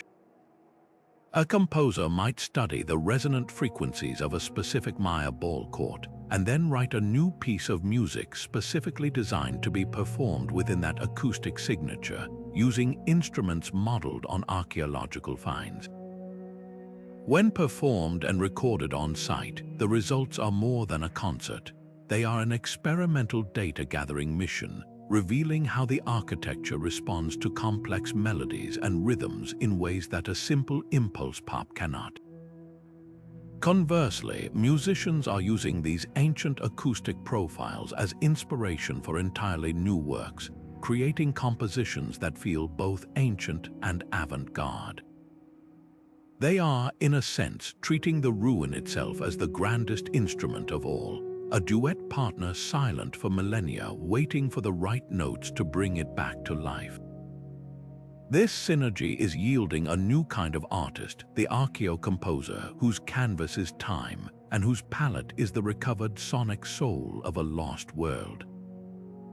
Underpinning all these advances is the growing power of artificial intelligence. While we have sophisticated software to model how sound behaves in a known space, AI is now being trained to do the inverse, to predict the acoustics of spaces that no longer exist or are too fragile to test. Researchers are feeding AI systems vast datasets, the precise dimensions of 100 different Greek theaters, the material properties of every type of Roman concrete, the impulse responses of countless tombs. The AI learns the complex relationships between geometry, material, and sound. Then, when presented with just the ground plan and elevation drawings of a Roman basilica that now exists only as a foundation outline in the dirt, the AI can generate a highly accurate prediction of what its acoustics would have been like. It can simulate how a judge's voice would have carried across the hall, or how a chorus would have sounded accompanying a sacrifice. This isn't just guesswork, it's informed computational modeling on a scale and speed impossible for the human brain. It allows us to resurrect the sound of buildings that have been dust for 2,000 years. The ambition of these projects is expanding from studying single buildings to sonically mapping entire ancient cities. An ongoing project is aiming to create a complete acoustic model of a section of ancient Rome. This involves more than just the buildings. It means modeling the sound of the environment itself. The cobblestone streets, the fountains in the forums, the crowds in the markets, the workshops of the blacksmiths and the tanners. The goal is to understand the daily sonic fabric of life, the constant auditory backdrop that shaped the Roman consciousness. Would a citizen have been able to find a quiet corner, or was the city a relentless assault of noise? How far would the announcement of a new emperor carry? Could you hear the games from the Circus Maximus from across the city? This holistic approach moves beyond the sacred and the monumental to explore the common, intimate soundscapes of ordinary people. We could finally hear the world not as emperors and priests experienced it, but as a baker, a sailor, or a child would have. The promise of this future is a form of time travel not for the eyes, but for the ears, offering a deeper, more empathetic connection to the past than we ever thought possible. We are on the verge of not just studying history, but of listening to it breathe, speak, and sing around us once more. Perhaps the most profound aspect of encountering these ancient soundscapes is the way they collapse time, creating a bridge of shared sensation that no history book can ever provide. You can read 100 accounts of the oracle at Delphi, but nothing prepares you for the moment you stand in the ruined Aditon, the inner sanctum, and test your own voice. The first time I did this, I felt a shiver that had nothing to do with the mountain air. I spoke a simple greeting, and the stones sent it back to me, not as a clear echo, but as a distorted, layered whisper that seemed to come from the rock itself. In that instant, the legend of the Pythia ceased to be a story and became a visceral, physical possibility. The acoustic trickery wasn't a hidden secret. It was an active participant in the experience, and for a breathtaking moment, I could feel the weight of that ancient belief, the powerful suspension of disbelief that would have made a priestess's pronouncement feel genuinely divine. It's one thing to understand a concept intellectually. It's an entirely different thing to feel it vibrate in your own chest. This sense of immediate connection isn't confined to the old world. In the great Maya ball court at Chichen Itza, the air hums with a different kind of magic. The guide will inevitably ask everyone to clap their hands, and a wave of sharp cracks ripples through the crowd. Then you hear it, the distinct, chirping echo that ricochets back from the towering parallel walls, a sound so perfectly avian it feels impossible. But the real magic happens when the crowds thin out. If you can find a moment of solitude, turn your back to the field and whisper anything against the massive stone surface. The wall doesn't just send your voice across the court, it seems to absorb it, hold it for a fraction of a second, and then project it with a clarity that defies the distance. In that hushed, personal exchange with the stone, the competitive roar of the ancient ball game fades away, and you're left with the intimate understanding that this was also a place of quiet communication, of secrets passed between players or priests under the guise of spectacle. The architecture holds multiple conversations, and you have to be still to hear the quieter ones, of course. Finding that stillness is the greatest challenge for the modern seeker. These sites are magnets for visitors, and the constant murmur of 100 simultaneous tour guides can easily smother the subtle acoustics they're there to explain. The key to a transformative experience is intentional listening, which requires a bit of strategy. Your first and most powerful tool is timing. If at all possible, visit at the opening or closing hours of the day. The difference between the acoustic chaos of midday and the serene clarity of an early morning is not incremental, it's absolute. The low angle of the sun often brings calmer air, and the absence of crowds allows the space to breathe, to settle into its natural sonic state. The stones themselves seem to relax, ready to share their secrets with anyone patient enough to listen. This is when you can truly test the whispers, hear the full duration of a reverberation, and feel the space as it was meant to be experienced. Beyond timing, come prepared to be more than a passive observer. Your smartphone, often a source of distraction, can become your most valuable acoustic instrument. Use a simple voice memo app to conduct your own experiments. Stand in a spot that feels significant, the center of a rotunda, the focal point of a curved wall, at the base of a grand staircase. Record a short, sharp sound like a clap or a spoken word. Then move to another location, play it back, and listen to how the space transforms the recording.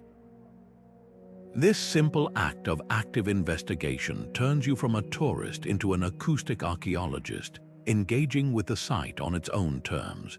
You'll start to notice details you would have otherwise missed, the way sound seems to pool in certain areas, how it gets sucked into a dark corridor, or how a specific arch focuses it like a lens. Headphones are also invaluable. Slipping them on and playing a piece of period-appropriate music, like Gregorian chant in a Gothic chapel or a lyre melody in a Greek theater, can complete the sensory illusion, letting you hear the space as its original architects intended. But the most important preparation is internal. Approach these places not as silent museums, but as instruments waiting to be played. Your voice is the plectrum that will bring them to life. Don't be shy, wait for a respectful moment, take a breath, and offer a sound. It doesn't have to be a loud chant, even a soft hum will do. When the building answers you, when it takes your small human noise and gives it back transformed, something shifts. The divide of centuries evaporates. You are no longer just learning about history, you are in a dialogue with it. These sonic journeys matter because they are a form of time travel accessible to anyone with functioning ears and a curious heart. They remind us that the past was not a silent film, but a vibrant, noisy, and emotionally resonant world. To hear its echo is to understand, in the most direct way possible, that the people who built these wonders were not so different from us. They laughed, they prayed, they told secrets, and they too stood in awe of the power of a voice given shape and immortality by stone. Now, this journey through the world of ancient acoustics is filled with wonders that seem to border on magic, and that sense of wonder is precisely what makes this field so vulnerable to myth and exaggeration. The line between a groundbreaking discovery and a compelling fantasy can be incredibly thin, especially when we're dealing with phenomena we can feel but not see. It's crucial that we approach these mysteries not as believers seeking confirmation, but as curious investigators dedicated to following the evidence, no matter where it leads. This means subjecting even the most alluring claims to the rigorous light of scientific and archaeological scrutiny. For every genuine acoustic marvel, there's a seductive story that doesn't hold up, and being able to tell the difference is what separates a true appreciation of the past from a modern-day fairy tale. One of the most persistent and popular myths is the idea that Stonehenge was a massive, tuned musical instrument. The story goes that if you strike the famous blue stones with a hammer, they each produce a different, beautiful ringing tone, like a giant, prehistoric lithophone. This has led to captivating theories about sonic healing rituals or even a lost musical scale. The reality, however, is far less melodious. While some of the stones do produce a dull, clunking sound when struck, a property known as sonority, the idea that they were deliberately chosen or shaped to create specific musical notes has been thoroughly investigated and largely debunked. Extensive acoustic testing has shown that the sounds produced are inconsistent and not organized into any kind of musical scale. The stones are simply not shaped or suspended in a way that would allow for clear, sustained notes. Furthermore, geologists point out that the sonority is a natural property of certain types of rock, particularly dolerite, which is what the blue stones are made from. It's a fascinating geological coincidence, not evidence of intentional musical design. The builders of Stonehenge were undoubtedly aware of this property. You can't move multi-ton rocks without hearing the sounds they make, but there is no archaeological evidence, like strike marks or dedicated hammerstones, to suggest it was ever used for musical purposes. This myth persists because it's a beautiful idea, but it distracts from the site's true and arguably more complex astronomical and ceremonial significance. Another common area of misconception involves attributing highly specific, modern acoustic terminology to ancient spaces. You might hear claims that a particular Mayan temple creates perfect stereo sound, or that an Egyptian tomb has the exact same reverberation time as a modern concert hall. These statements are almost always a form of well-intentioned but misleading scientism. While researchers do use tools like impulse response measurements to analyze these sites, the results are interpretations of a complex and often degraded environment. Claiming a perfect match to a modern standard imposes a contemporary framework on an ancient design that operated under a completely different set of intentions and cultural understandings. The ancient architect wasn't thinking in terms of T60 reverberation times measured in seconds. They were thinking in terms of how a chant should feel, whether it should linger to create a sense of eternity or be clear to ensure a prophecy was understood. Applying our precise metrics can sometimes blind us to their more holistic, experiential goals. It's the difference between describing a grandmother's secret recipe by listing its chemical compounds versus describing its taste and the memories it evokes. One is technically accurate but cold, the other captures the true spirit of the thing. Sensationalism is often the engine that drives these myths forward. A dramatic headline like "Scientists discover pyramid power source in sound waves" is far more likely to capture clicks and go viral than a more measured conclusion like "Study suggests possible ritual use of resonant frequencies in limited context."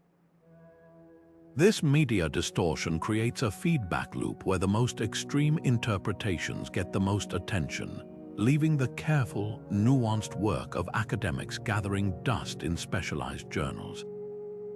This doesn't just misinform the public, it can actually harm genuine research.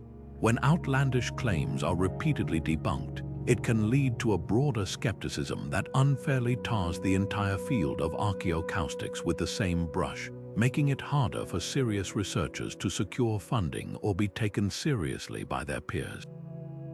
It creates a boy who cried wolf scenario, where a truly significant acoustic discovery might be dismissed as just another fantasy before it's even properly examined. This is why the principle of parsimony, often called Occam's razor, is so vital in this field. When presented with an acoustic phenomenon in an ancient site, the most logical explanation is usually the simplest one that aligns with the existing archaeological evidence. Did a narrow passageway in a tomb amplify sound?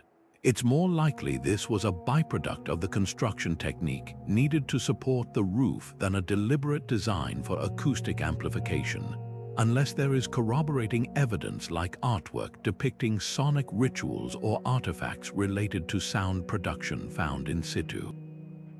This isn't about lacking imagination, it's about intellectual honesty.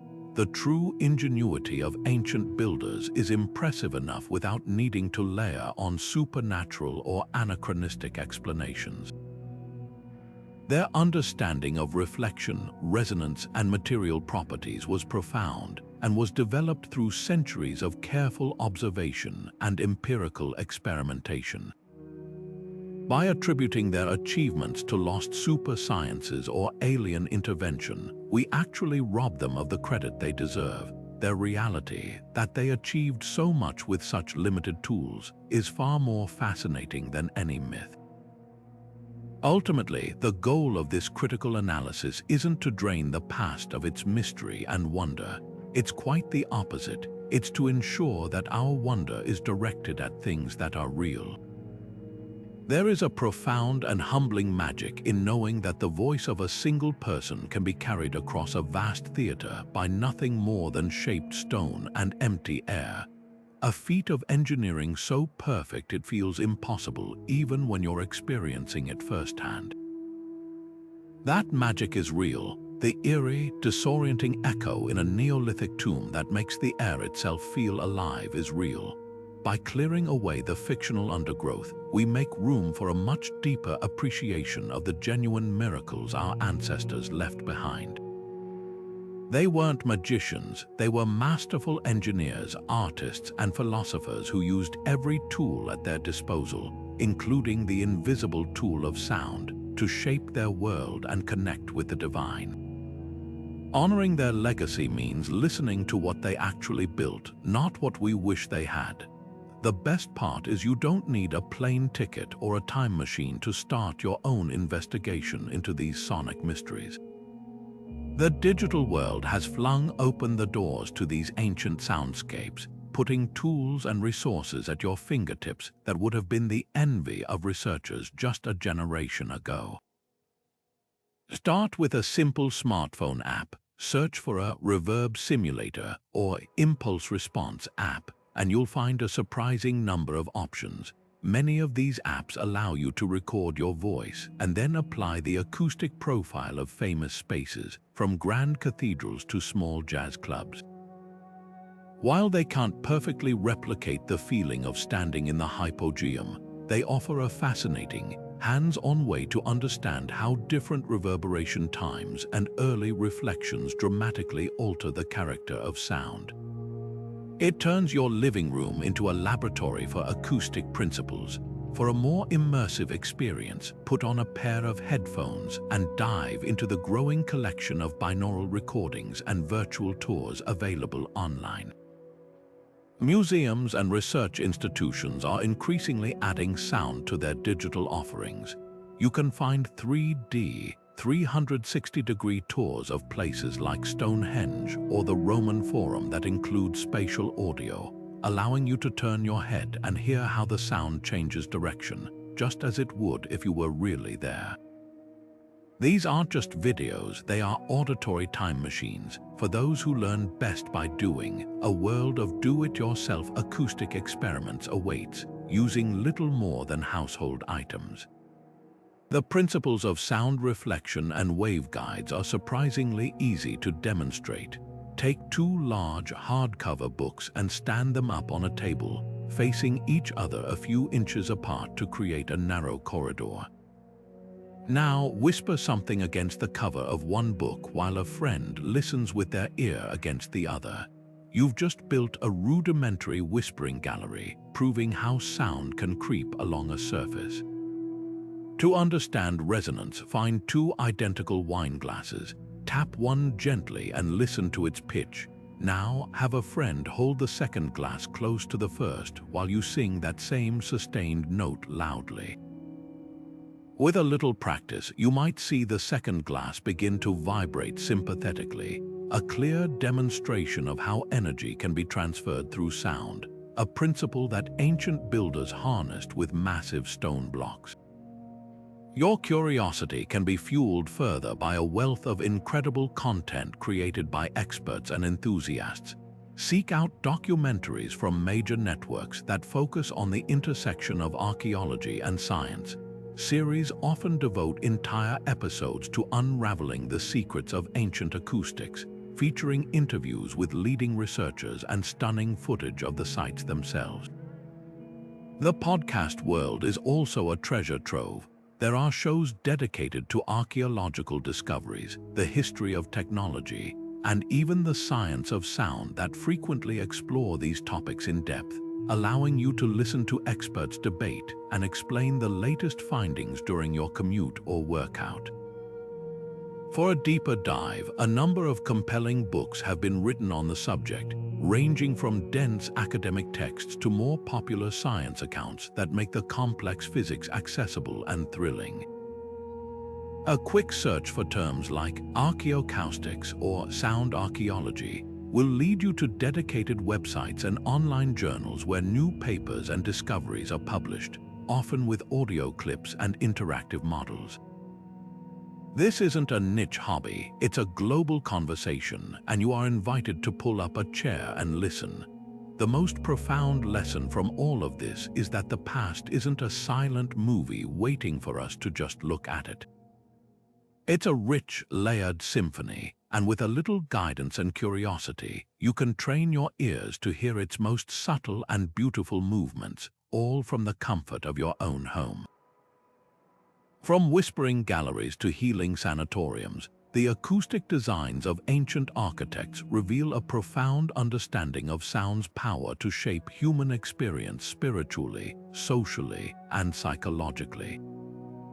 Our journey through these mysteries has shown us that sound was not an afterthought but a fundamental component, intentionally woven into the very fabric of stone and space. These builders understood something we are only now rediscovering, that our environment doesn't just house us, it speaks to us, and we are constantly in conversation with the spaces we inhabit. The echo in a tomb wasn't just a physical phenomenon, it was a bridge to the afterlife. The clarity in a theater wasn't just a convenience, it was the bedrock of democracy. The resonant frequency in a temple wasn't just an accident, it was a direct line to the divine. This was a technology of consciousness, crafted with a sophistication that still leaves us in awe. As you reflect on these echoes from the distant past, let them also turn your attention to the present. Consider the sonic environment of our modern world. We spend our days in sealed concrete boxes, our ears filled with the constant hum of machinery and the isolated bubble of headphones. Our public squares are often acoustically chaotic or eerily silent, designed for efficiency rather than human connection. What have we lost in this transition? The ancient model offers a powerful alternative, a vision of design that prioritizes harmony between the built form and the auditory sensation. Imagine if our hospitals incorporated calming, resonant frequencies to reduce patient stress, if our schools were designed with the acoustic clarity of a Greek theater to enhance learning, or if our places of worship once again used architecture to elevate collective song into a transcendent experience. This isn't about nostalgia, it's about recognizing that our well-being is deeply tied to the soundscape we live in, and that the ancients hold a key to designing healthier, more meaningful spaces for our future. I've been deeply moved by the stories and science we've explored together, and I would love to continue this conversation with you. Have you ever visited an ancient site and been struck by its sound? Did you feel a strange resonance in a cathedral or hear an unexpected echo in a castle ruin? Please share your personal experiences and thoughts in the comments below. Let's create a chorus of modern listeners rediscovering these ancient wonders. If this exploration of how the past speaks to us resonated with you, I invite you to subscribe to the channel for more journeys into the world's greatest historical mysteries. There are countless more secrets waiting to be uncovered, and I can't wait to share them with you. So the next time you walk into a grand space, take a moment not just to look, but to listen.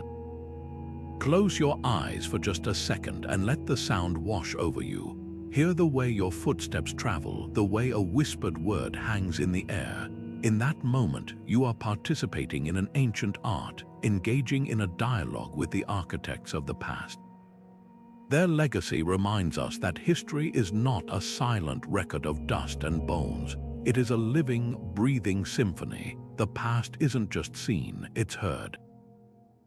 And if we learn to listen closely, its whispers can guide us toward a future that not only looks beautiful, but sounds beautiful too. A future in harmony with ourselves